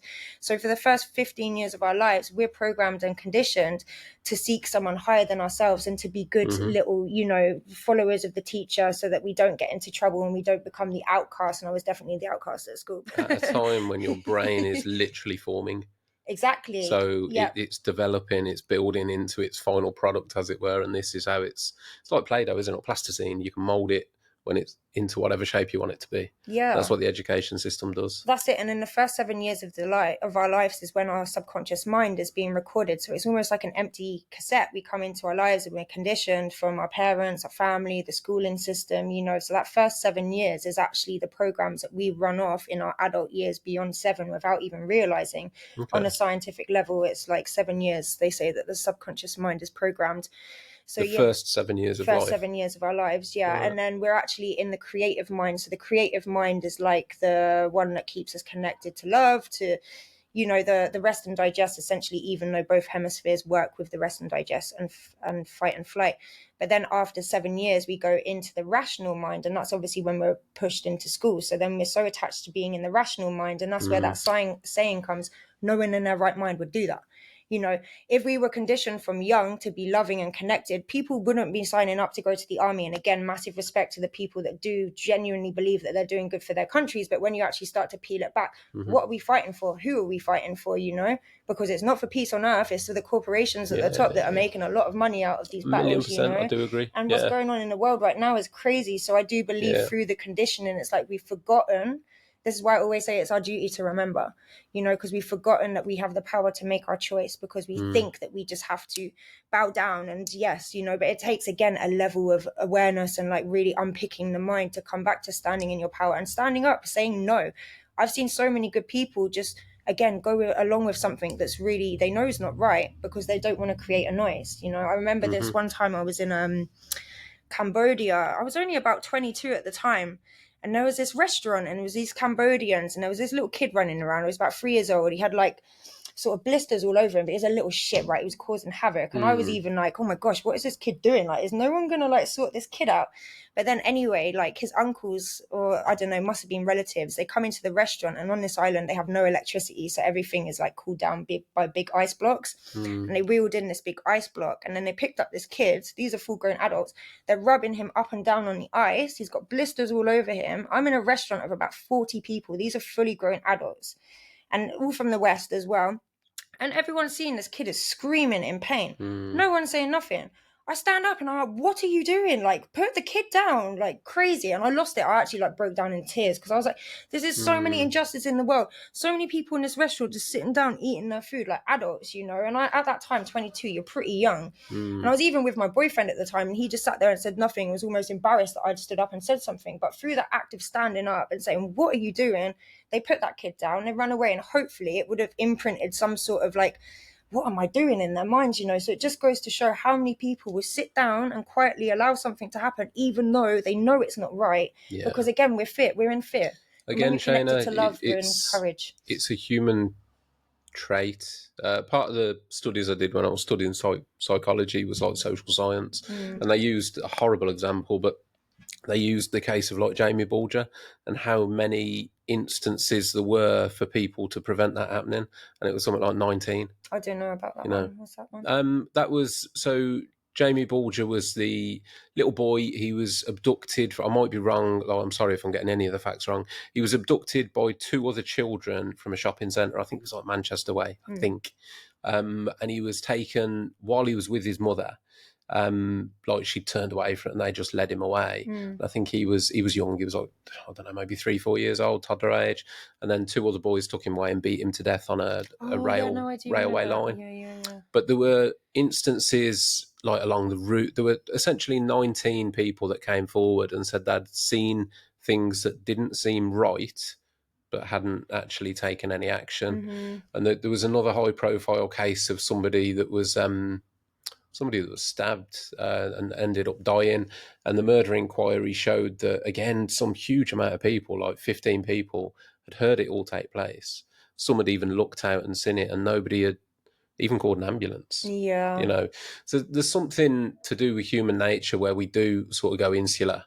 I don't know whether it's a fear, survival protection. Yeah. Oh my gosh, of course. Yeah, you don't want to step out from the crowd. And there's also, I think, that thing of, it takes one to step forward, because when one person tends to go, whoa, hold on, then somebody else will come. But it's that first person to go, that ain't right. Exactly. You know, whereas everyone else, I think anything happens, if you see a disturbance anywhere, whether it's, you know, on a night out or wherever it might be, somebody's acting a dick, your first instance tends to be to look around, be like, is anyone else seeing this? Like, why is nobody doing anything?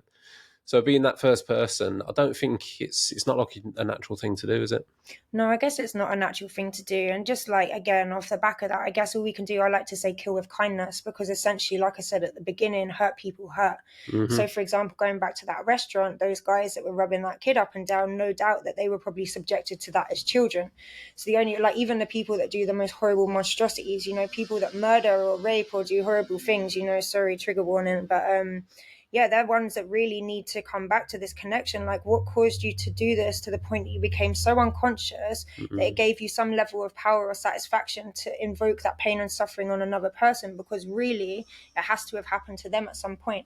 It's the only way that we can truly heal humanity is to come back to a place of compassion and to actually see it from that side. Not to blame the person that's doing wrong. Of course, they need to be held accountable. Like, you need to become conscious of your behavior, but to fight that fire with fire, again, it just keeps them lost in the darkness. So it takes a level of, again, strength and integrity to be able to face that person with love, but with strength. And the greatest, I guess the best example is like a mother, you know, a mother will love her children unconditionally, but trust me, like, mums are fierce. Like, no one scares me more in the world than my mum. I love you so much, mum, but seriously, I would not fuck with you. Seriously. But yeah, it's like a mother's love is unwavering, and she's gonna, like, Is that me? That's more than likely me. Not putting one on my phone. I said I'll shoot myself. Anyway, yeah, Oh, sorry, good. carry on. But yeah, like a mother's love is like, you've got to tell someone when they're doing wrong, because an act of love is to wake someone up from their unconscious behavior and to be like, yo, what are you doing? Like, this isn't very nice. Would you like someone to do that to you? You know? And that is the hardest thing, because we see someone doing something wrong and yeah, we get in our anger. 9 times out of 10, if someone does stop something, they're going to go into rage, anger and fight a fight with a fight, you know? But the interesting thing is, if we reflect that behavior back to the person that's creating that, all we're doing is saying it's all right. And now I've become one with your behavior. So it's almost like we've got to come into this new level of consciousness to understand from a place of compassion, why is that person doing this? And to really get to that root cause, you know? So all these people that go into prison, they're punished. They're just 9 times out of 10 going to come out and keep committing the same crimes because no one sat down and listened to them. And that's why a lot of people that come out of prison that do transform, they've had a good therapist or someone that can talk to them on a level that isn't judging them for what they've done, you know, but it's actually getting to the root cause. What brought this on? Because again, it's probably something that's been learned from childhood in the subconscious mind. I think probably in like 99% of cases, you're right. Yeah. My personal view on it is that there are some people that are just evil. There's pure unsavable, unsalvageable. There's certain instances, aren't there, of like, was it certain serial killers where they've actually had like perfect upbringings and yet have still turned out to do that with no real... There's some where you're like, oh yeah, it's because that happened, but there's some that are just... I mean, do you believe in evil?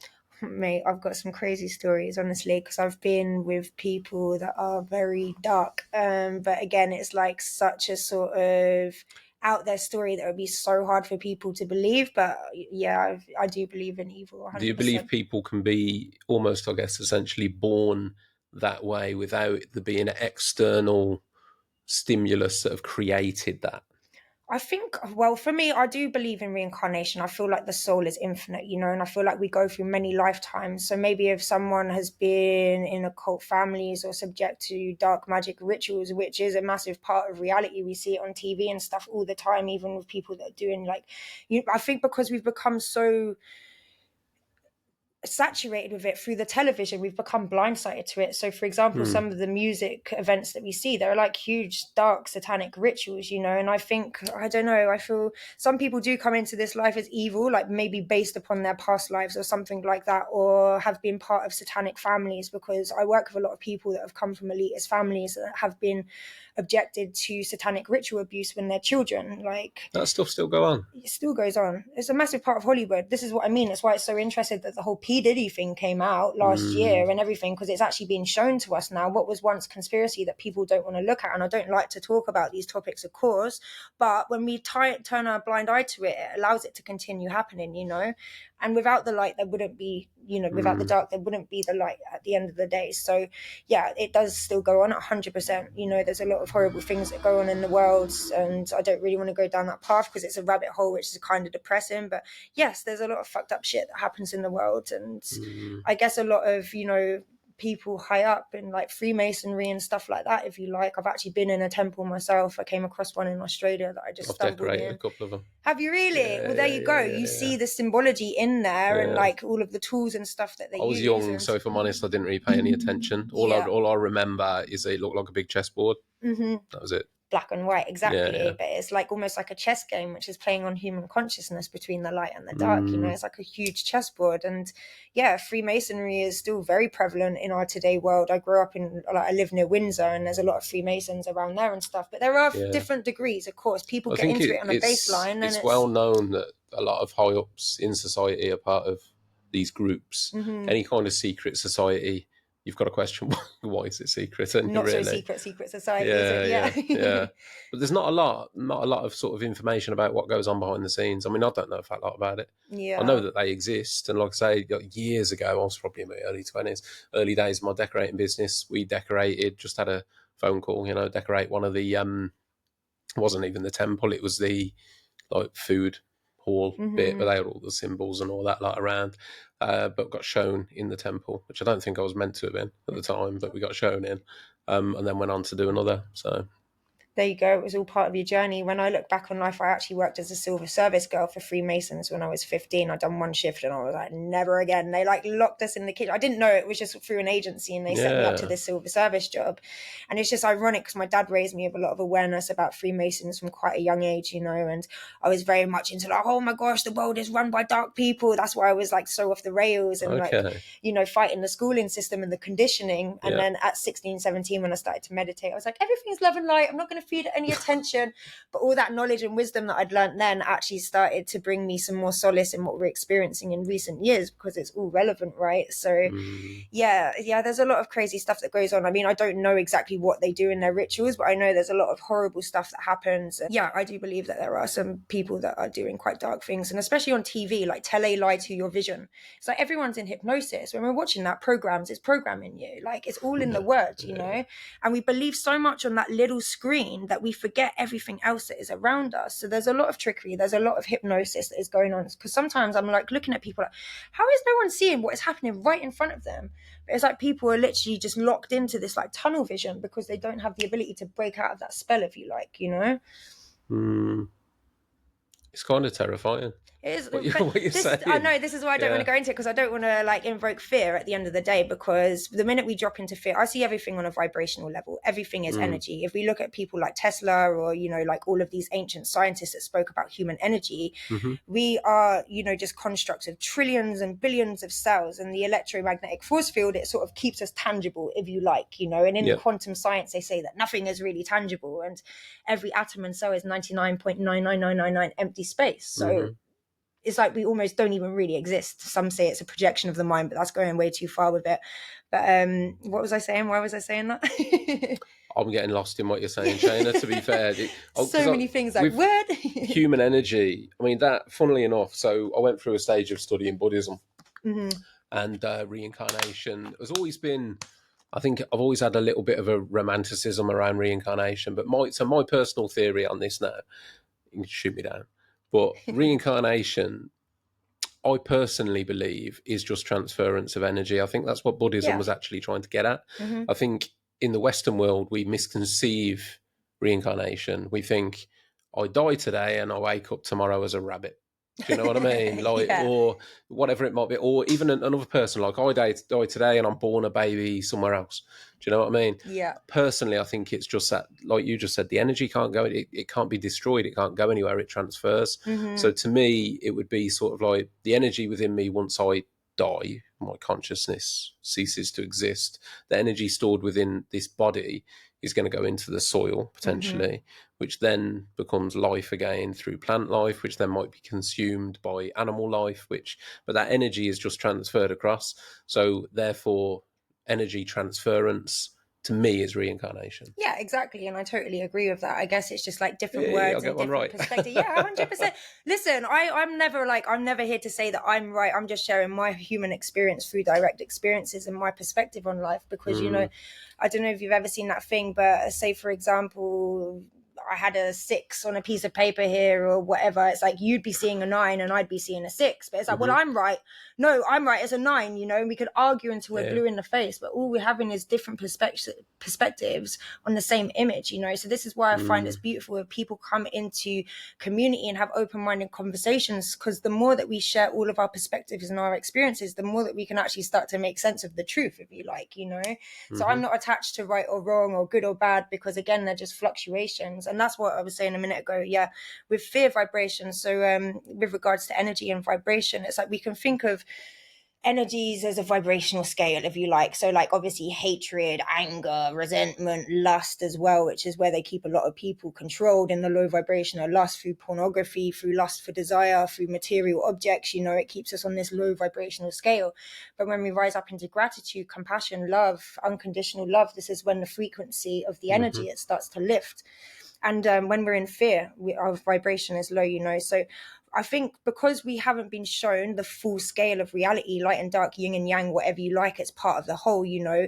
We fear what we don't understand. We fear what we don't see.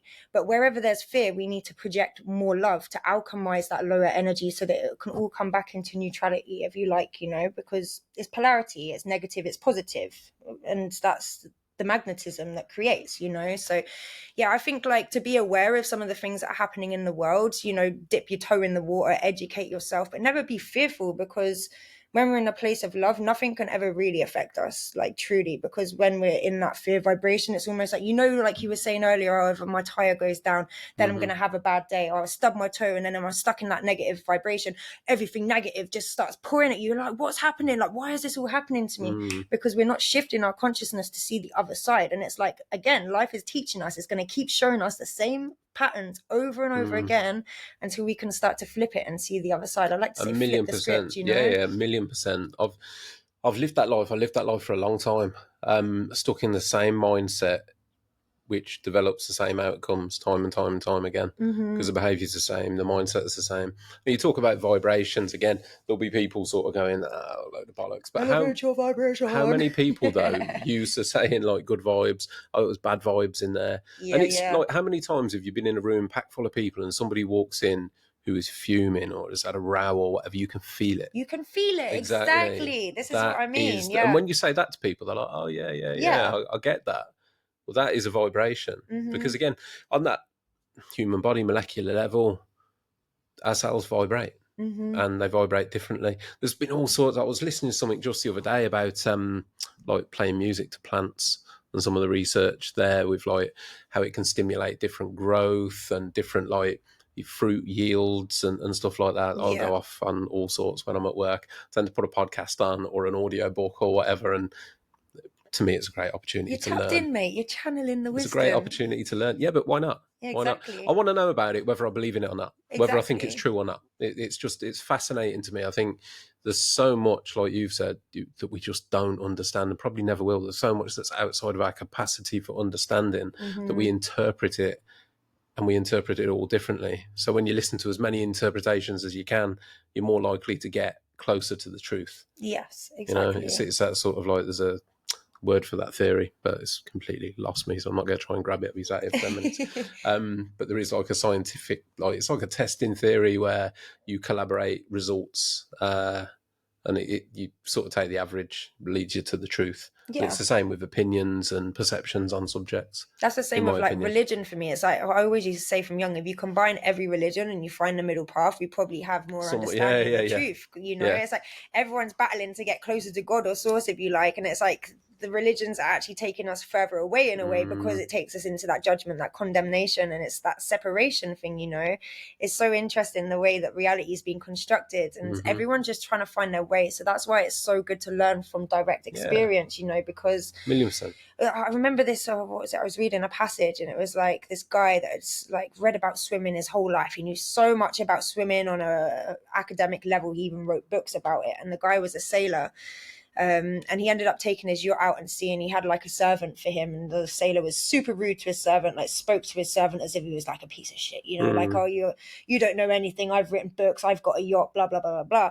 But anyway, he'd never swum before, the sailor, and they were out at sea and the boat started to sink, and then the servant, he actually knew how to swim. So anyway, the boat started sinking and the guy didn't know how to swim, and the servant couldn't save him. So in the end, the guy ended up drowning with his boat and the servant was fine. So it just goes to show that we can read things our whole lives and think we're one up on someone, you know, but actually until we experience it and practice it for ourselves, how do we know? We're just going to drown in what we think might be the truth, but we haven't experienced it. So we've got to put ourselves into the field sometimes, you know, and really experience everything that we can in life.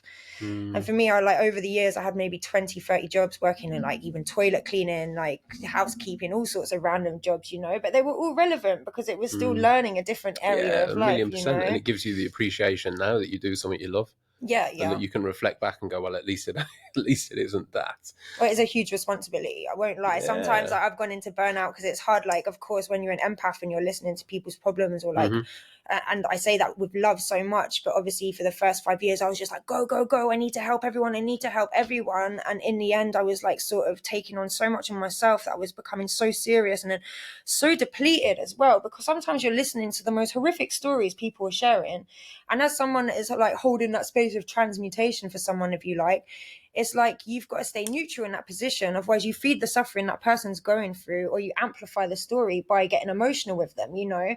But then later on, at the end of the day, of course, you're processing some of these things that the people are telling you. So it can be quite heavy to get into this line of work. You know, I think sometimes on a surface level, it looks all like rainbows and fairies and wow, you're doing retreats and this is beautiful. And I'm super grateful. Don't get me wrong. But yeah, it's quite heavy sometimes, like dealing with that side of things and doing that deep healing work for people, especially as humanity's going through this like sort of mental health crisis right now. You know, like the number one disability at the moment is depression, the number one killer globally, cardiovascular related illnesses, you know. So for me, like being someone that's been trained in so many different modalities, if you like, and just sharing tools mainly from what I've done to help myself, it's like breath work. So I keep coming back to breath work, but all I'm doing is orchestrating the rhythm, if you like, and that's that person's direct connection to remembering their truth, remembering who they are beyond the mask, beyond the layers, beyond the judgment, and actually like stepping into this authentic version of who you are, which comes with a level of like activating this inner child, like this curiosity, you know, this innocence, this wonder in life, and like, yeah, really just remembering to keep playful and joyful in life, because that is our birthright, to enjoy life. And as adults we become so serious, so stressed, because we're always having to survive, we're always in survival. I need to feed the kids, I need to go to work, I don't want to go to work today because I feel exhausted and I'm mentally drained, but I have to go, otherwise I'm going to lose my job. You know, it's like we're always being pushed from both ends. It's like a pressure cooker, and it's like, oh my gosh, that we forget how to experience this joy, you know. And I think when we watch children, it's so beautiful because adults can actually learn so much from children. When a child is angry, they will have a fucking tantrum in a minute and then they'll be fine. They're sad, they cry, until we start to get into the condition of suppressing the emotions. They're happy, they laugh, they want to sing, they sing. Adults, oh my gosh, I want to sing but I don't want to because I'm scared of how I'm going to sound, you know. Or, oh, I'm not allowed to feel this anger, especially as a woman. Like, oh no, it's not womanly to feel anger or rage, you know. So we suppress all these things. And actually when we go back to basics, go back to watching children before the conditions, before the mindfuckery, this is when we're at our purest and truest nature. It's fascinating. Yeah. Yeah, it is. I'm going to pull it back to the trades a little bit. Yeah. Just because, like, everything, like, honestly, I think I could sit here and talk to you for hours about the mysteries of the universe, to be honest with you. One of the things, actually, before I do go that way, one of my sort of like explorative thoughts, as it were, is humanity. We've been around for so long, but we've only got history for like. That's why I asked you. There was a meaning behind a question I asked you a while ago. Do you think we've evolved or devolved? Was because our written history only goes back so far. Yet we've been around for like tens of thousands of years. And there's some of life's mysteries, like, you know, pick the obvious ones, like the pyramids. Yeah. But I've just got this sort of like wonder, really, within me. What were we as a race, as a species? What were things like 10,000 years ago, 20,000 years ago? You know, were we more actually evolved to be what we're meant to be in terms of all of the things you're talking about, the spiritualism, the connection to nature? Is that really our true sort of like purpose? And then somewhere along the way we got lost. Yeah, for sure. Well, for me, I personally believe that, you know, because when I do energy work, for example, it's like, I don't know, I've had people blindfolded on the floor. I'm like 5 foot above their body with my hand. And I've got videos of this literally where you can see their body is responding to wherever my hand is, even though they don't know I'm next to them, and they're blindfolded at the time. You know, these are like cancer clients that I've worked with on retreats and stuff. Okay. So it's almost like, I don't know, superpowers or magic, like we were saying earlier with sending a message on your phone and bing, it goes into someone else's phone. It's like we've become so disconnected from these abilities within ourselves to heal others through touch, through... Do you do like Reiki and stuff like I that? do. I call it more like energy healing, because I sort of, you know, work from my heart space, and I just allow, I don't know, just source to work through me in whatever way is intuitive in that moment. But yeah, I guess I've been trained in Reiki, but mainly because I have respect for the work. But it was like, I don't know, it's already intrinsic in all of us. And actually, as a child, I remember doing that. The only thing I can put a name to be honest, Reiki is the only thing I've ever heard of. I experienced it once. I've done some damage to my knee, and my wife actually, like, my wife is a lot more spiritually open, I guess is the word. There's this part of me, right, if I'm honest, it's like the Father Christmas kind of clause. You want to believe it, but then so I've got this battle within me. Like, a lot of it makes sense when you can link it to science. There's a big tick goes in my head because I've always been so practical. Yeah. So when you can link it to like quantifiable results proven by science, I'm like, on it with you. But the stuff that is unproven, which I know I'm kind of contradicting a lot of what I've said earlier, because I've talked about how you can't see everything. I just find it hard to 100% put my weight behind, like, yeah, I believe that. Like, truly, I've got question marks, essentially. Yeah. And a little bit like that sitting on a fence thing, I just don't know. Yeah. But until I know, I'm not going to 100% say, I think this or I believe this, because I am genuinely like, in a state of, I'm not sure. I don't know. Yeah. But anyway, No, I I totally digress. get that. There's a lot of people with that. It's like we have to see it to believe it sometimes, you know, it's unfathomable unless we can actually experience it. It's like, it just seems like a mystical fairy tale, you know? I had Reiki once on my knee, and I never intended on it. I'd gone to, my wife used to own a salon just around the corner from here, and she'd got a lady in doing Reiki. I think she'd actually got like a session booked out for the day. And I walked in, I can't remember why I'd gone for something, and she was like, oh, you should try this for your knee. And I was like, nah. Like, don't be daft. I just kind of entertained it. Yeah. But like, it was legit. You like, felt it, right? The heat. Yeah, the heat coming to the point where I think I had my eyes closed. I had to look because I was like, nah, they're like, they've got a hot air gun on me or something. But yeah, legit felt it. So ever since that point, I've been a lot more open to that. Yeah, I guess like that's the thing. The more that we start to step into these practices, because like we could go, oh no, I don't really believe in that. For a lot of my mates, they're like, yeah, I'm not really into that, because it's almost like they've given up before they tried because it's too far out there. But simply by coming back to even just trying to connect with the subtle sensations and energies, we remember, of course, it's like, again, it's part of our nature, it's part of our being, and it's like we think we're the most evolved species. Well, how come birds know there's a storm coming days in advance before we look at our phone app, you know? So again, it goes to show that we think we're the most evolved species, but then you can see animals and stuff that are having a deeper connection to the rhythms, the cycles, and we have, because we're always in the mind. Because we've always been in the mind, we think we are the mind, but when we can drop into the heart space, and again, this has been proven by science, that the heart space has a magnetism 100,000 times stronger than the thought field, you know? But because we're always here, it's so limited, it's so blindsided, it's like we've got these blinkers on, like we could be on the same bus together going through the same journey, but we'll be having two completely separate experiences based upon what we're perceiving, you know? But actually, when we connect more into the feelings, this is why feeling our emotions is such an intrinsic part of discovering the truth of who we are. This is when we can start to actually remember our connection to those sensations. And it's actually so simple, but I think because we overcomplicate everything and we need like something extreme to happen to believe it, it's almost like, nah, it's not real. But actually all it takes is to just sit in science and just like, yeah, just be like, simply, we're human beings, but we're always doing, running, that it keeps us away from that like inner equilibrium.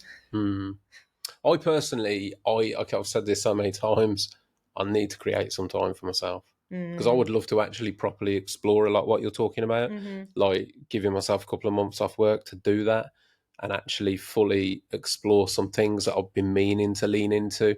But at the same time, in me, there's a big part of me that's very driven, you know, whether that's financially, because my purpose in life is provide and protect for my family. So everything I do is based on that. So you're in service. Like, it's beautiful. You're still in service to your family. You know, so. And do you know what, Shane? Like, my personal journey, I won't bore you because it's a long ass story, but there was a pivotal moment with me when I started studying psychology, and then I started volunteering at Samaritans.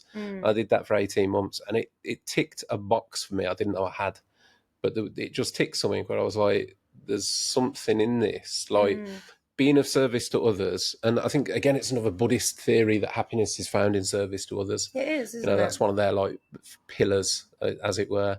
And there's truth to that, because that was what I found doing that. To do that, to give up my time to help people with no financial reward. And that was a massive eye-opener for me, because I'd never done anything like that before. Everything was always business, focus, finances, progression, improve, more. That was a beautiful thing for me, and that's what's led me here, was that I went there, and then I thought, well, my trade's really struggling, so what can I do to actually help, like, for want of a better phrase, my people? Do you know what I mean? The people I resonate with, the people I'm surrounded by, they're struggling. Like, the construction industry has got a mental health crisis, and there's so much what you've said that would benefit people in the trades, because we live at the moment, like, how can I put it? I've got such a love for the construction industry, but it's so toxic in a lot of ways. And we do it to ourselves, but there's no guidance, and the expectations, the culture, the society between ourselves, There's so many. Listen, there's a reason why it's the worst industry in the UK for suicide. There's a reason that ain't come by mistake. You just worked into the ground, aren't you? Yeah, but a lot of the time we do it to ourselves. It's dominated by the self-employed, myself included. So I've run my business 25 years. And like I could work 100-hour weeks. Nobody's telling me not to. In fact, it's glorified. I've changed my working a lot, but there were times in my life where, 7-day weeks and you get glorified stuff like, up the Saturday workers, up the Sunday workers. Like, no, what are you doing?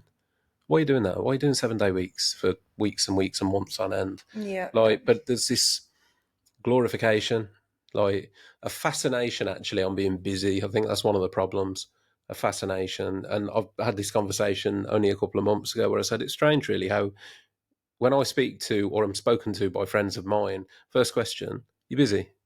It's never, are you well? Is business good? Because I could have an incredible profit line and work 2 days a week and be seen to be not doing very well because I'm off for 5 days a week. Yeah. Whereas I could work 7 days a week and people would be like, oh, he's smashing it. He's working, like, why at is the that? expense of your health, Of isn't course, it? of course. But why do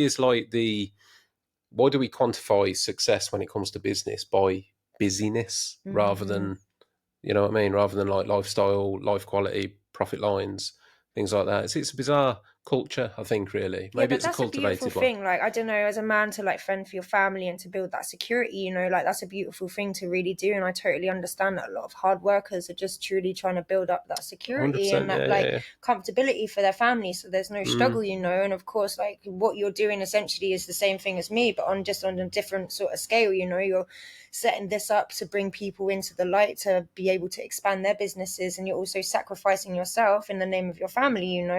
I mean, I just get the feeling from you that you're not the sort of person that's going out and buying loads of flash things to create that image. I can feel that you're a very heartfelt person, and you will put your family and your friends before yourself, which is a super beautiful thing. So it's just a different level of service in a different way. And why wouldn't you want to build up that foundation of security for your family, but it's just a sad thing in this society that we've had to really work ourselves into the ground and feel like your health isn't important, and even if you're exhausted you still need to go to work because you need to provide for the family. So I see my dad struggling so much because he's been on site since he was super young, and bless him, he's 62 now, and he's just always exhausted. But even when it comes to the weekends, then he's doing jobs for people and not even charging them.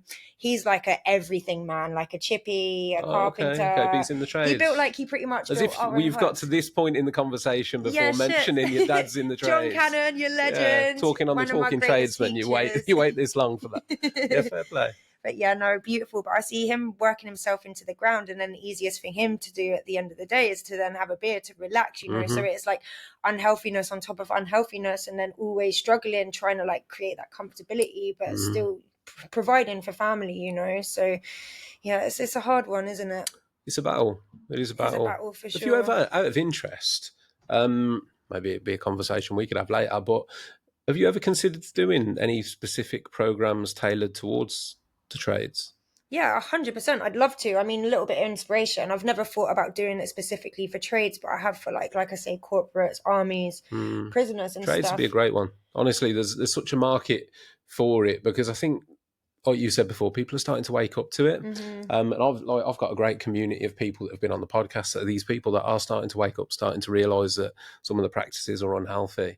And I've actually had a couple of people mention to me, have you ever considered arranging retreats or something like that, and taking small groups and trying to do some wellness work, whether that's, I've got to be honest, initially I would imagine people would probably go for the breath work, the ice therapy, those kind of things. But for sure. I think there'd be a massive market in that for you. Oh, I'd love to. Somebody that could administer that kind of retreat.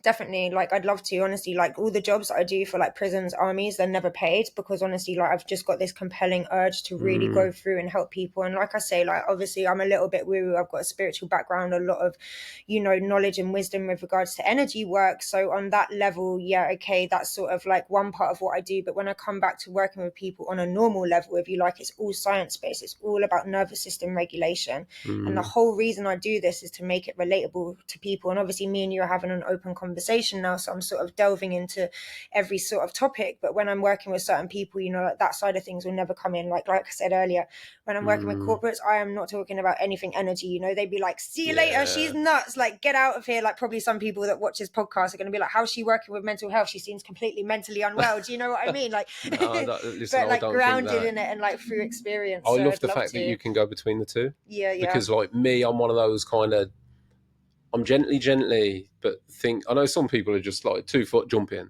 I'm like, okay, that's interested me. Let's explore that. Let's pull that thread. But it has to, like, do you know what I mean? It starts at the beginning for me. Yeah. I like to work my way through.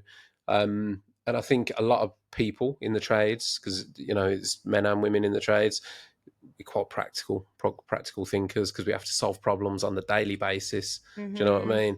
But I really do think, and I'd love to see it, to be honest with you, like people in the trades actually taking that time out for themselves. Just to, I mean, what day are we today? It's Tuesday. So Saturday night we did an event called The Climb from Darkness, where 20, I don't know, did you see it on social media? On your Instagram. I was like, it's very relevant to the things that we're talking about today, really, to be honest. 20 of us climbed Snowdon at night for sunrise, and it was incredible. Like, one thing I would say is I had no idea Snowdon would be that busy. It was like going to Alton Towers. It was rammed. Was it actually? Like, Shaina, honestly, mate, I'll show you a video. It was packed. Oh. So I thought romantically in my own head, I'm like, yeah, nobody's going to be up there at night. Just be us. Yeah. We met up at the start point, and as we're waiting to, like, we're getting out, the guides giving us this little briefing, this charity group go past us doing the same route as us. 200 of them. People. Oh yeah, my gosh, you were like, oh, here's our little moment to connect with nature. Whoa. Like ransacked by humans. Yeah, but we because we got to the summit quite early. We were up there by about, like, I think it was like 4:45, 10 to 4. Yeah, the sunrise wasn't till 5:20, so the guides were like, well, sit down, set up camp kind of things. We did, like, got a brew on and that. It was still packed. It was packed. Wow, mad. How was it though? Was it beautiful? I bet that sunrise. The sunrise was nice incredible. Weather as well. I bet you had the ultimate sunrise. We were massively blessed by it. It was dead clear. Not only was it clear, so I've done Snowdon a couple of times, and this was the third time for me. And the other 2 times I've been once the weather was terrible, couldn't see anything. Once it was clear, but the wind, on both occasions, the wind was like through me. But do you know what? It was almost like it was meant to be, because there was no wind. It was dead peaceful, dead calm, beautifully clear. I mean, it wasn't particularly warm, but it was pleasant. It was nice for where we were. That was incredible. It was incredible. But what I was getting at was getting those people together, and like the buzz afterwards. Like, my phone has been lit up by people just going, like, what are we doing next? Are we doing this? We're doing this. Because everybody loved it. Just taking a few days out of their normal routine, going and staying away for a night and doing something hard physically, connecting with nature, being away from, like, you know, technology and social media, just for the climate, and a little bit, you know, we're talking about meditation. So for me, it's that flow state thing. Like, that's the closest I get to meditation, is when I do something physically difficult that focuses me on what I'm doing, because I need to fucking pay attention to this one thing. Yeah, that's just presence. That's all meditation's teaching us, to be present, you know? So to me, that's like the form of meditation I connect well with, is that being present through physical exertion, I guess. But yeah, like, it was nice to see. Like, everybody had a great time. And again, it just made me think we need to do more of this. That's a beautiful thing you're doing, because honestly, I don't see enough, like, that's why it's so nice to talk to you today, because it's so easy, like, talking to women or like spiritual men that are on this path. But I really find it's like so nice and wholesome to come back to a bit of a geezer, you know, because that's where I come from, pub life, obviously. Yeah. And actually men that are still holding that, like, manly sort of image and, like, doing your man thing in the world, but then actually guiding other men. Like, it's honestly such a beautiful thing to see, because a lot of men would be too scared to stand up and hold that space, because again, you're putting yourself in a vulnerable position. You're standing against the grain, and you're highlighting things that a lot of people would rather just, again, pretend isn't there, so they don't have to deal with it. So what you're doing is actually, like, super special, to be like that masculine man that is guiding other men and making it relatable. Like, listen, you don't have to be all airy fairy to connect with these things. Like, you can still be a bloke and come back to basics, you know, because it is so profound, the things that we can experience. I appreciate that. It's so nice that you've done that. I think I just don't give a shit anymore. Like, I don't know whether that's age or whatever it is. I've just gone past that. Like, I've just gone past that stage of caring about being judged. I don't care. I don't care. I don't judge What a others. freeing And, you know, feeling, right? yeah, And it's at beautiful. school, at school years, it's like, oh my gosh, it's all based on judgment. And it's like, Yeah, yeah, million what a percent. beautiful feeling to just be free of Yeah. that. But it's every time I've organised anything, I've been surprised by the turnout. Every time. Because I've always gone into it thinking nobody'd be bothered. But I think people are crying out for it. And that's why I said, if you would consider, you know, doing something targeted towards the trades, I think if it was, I was going to say marketed, but that's the wrong word. If it was presented correctly, I think it'd be a hit. I really do. Yeah. And I think it would be really, really fucking beneficial to people to just take that time out. I'll get on it, honestly, this week. And anytime you guys want me to come up here and do one for people, like I say, you know, like keep it very relatable. I'm very much a chameleon. I can, like, you know the audience and what to say, but I'd honestly love, because that's why I do this, you know, to help people come back to this I peace think within. there's plenty of people that would want to explore the spiritual and the practical, because that's what appeals to me. But the practical is like the foundational stuff, you know. Exactly that's where that. you want to go. It's like a building process. Yeah. So you work on the foundations, the roots of the tree, because if you're growing the branches before you have roots, oh my gosh, it's like your life flips upside down. You don't know what's going on, you know. So it's like, yeah, you need to get to the roots and 100% build up from there. But I'd absolutely love to, for sure. Yeah, could be a conversation to have. I've got many little projects nestled away up here, thinking I need to do this, I need to do that, I need to do that. But it's just another part of. I won't go into the full story because it's a bit drawn out. But if it's relevant, do though. Well, what it is, so when I started this project, it was based around raising mental health awareness. And there's an initiative that's been set up called, an initiative, it's charity. It's the one we raise money for, called Project 7000, The Lost City. Heard of that one? I've heard of The Lost City. Okay, listen, I'm going to drop it anyway, because anyone who hasn't heard needs to hear. So Project 7000, The Lost City, is it's a charity set up to support a couple of mental health construction charities, essentially, band of builders and construction sport. But it's there.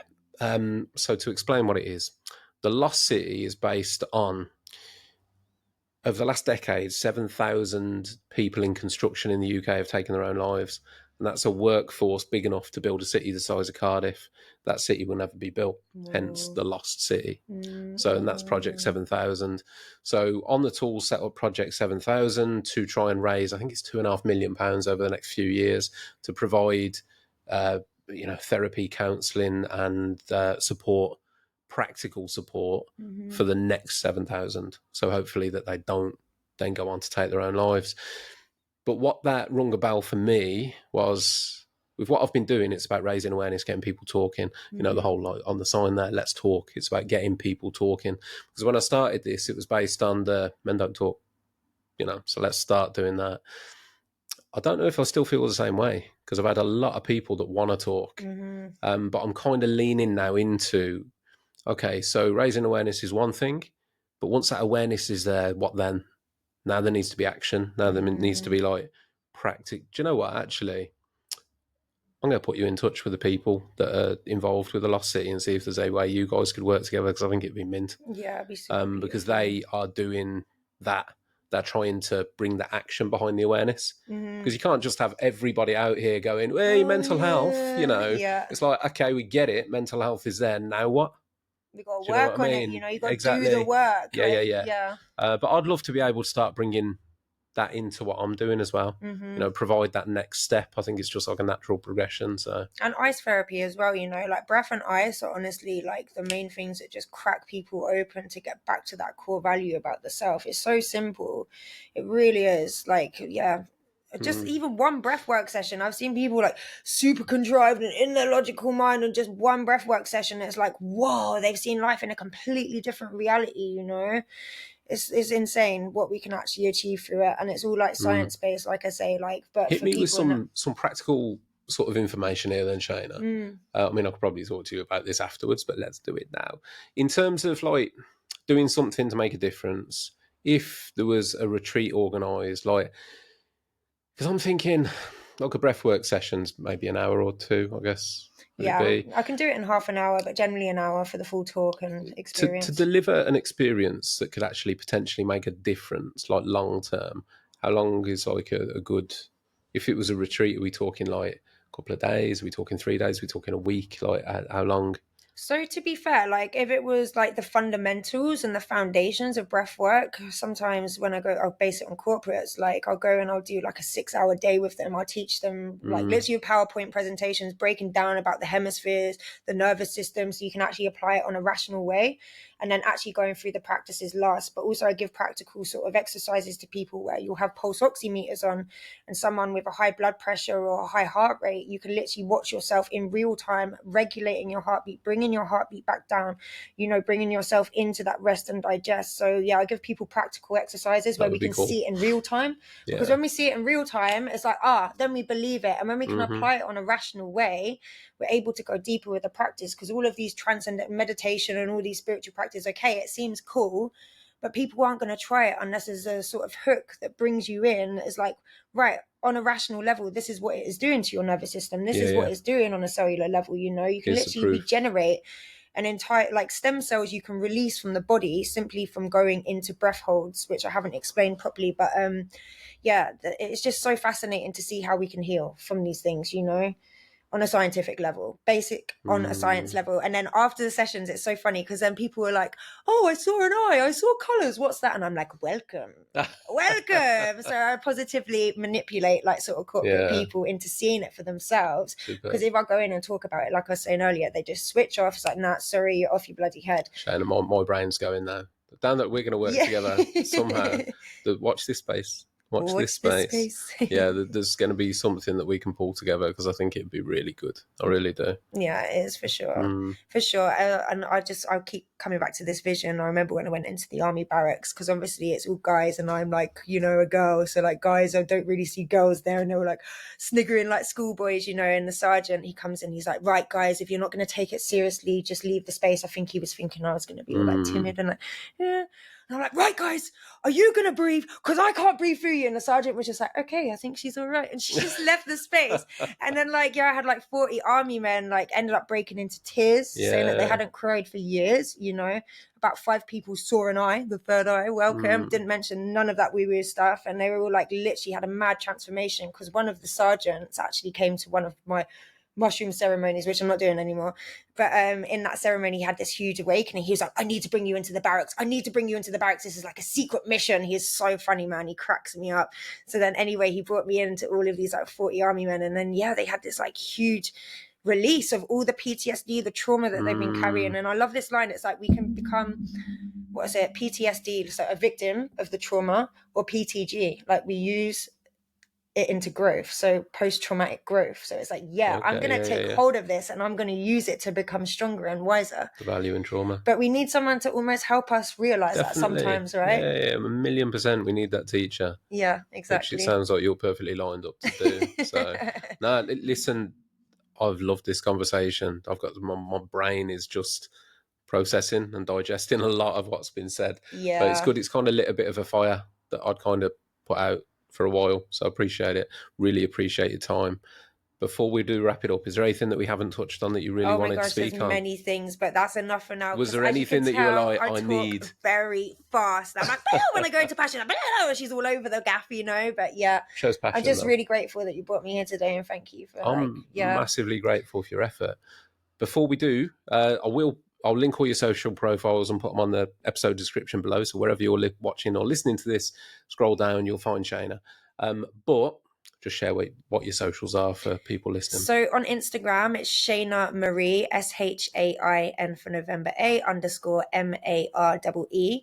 And then for anyone that does want to try some breathwork practices, I do have a YouTube channel, and it's Namashay Wellness. Or Namashay Yoga, I can't remember, but it's NAMASHAI wellness or yoga, and then you'll find different guided meditations and also breathwork sessions on there. So I look forward to sharing some of the methods with people. If you've got those social handles, send them over to me. I mean, I've got your Insta anyway.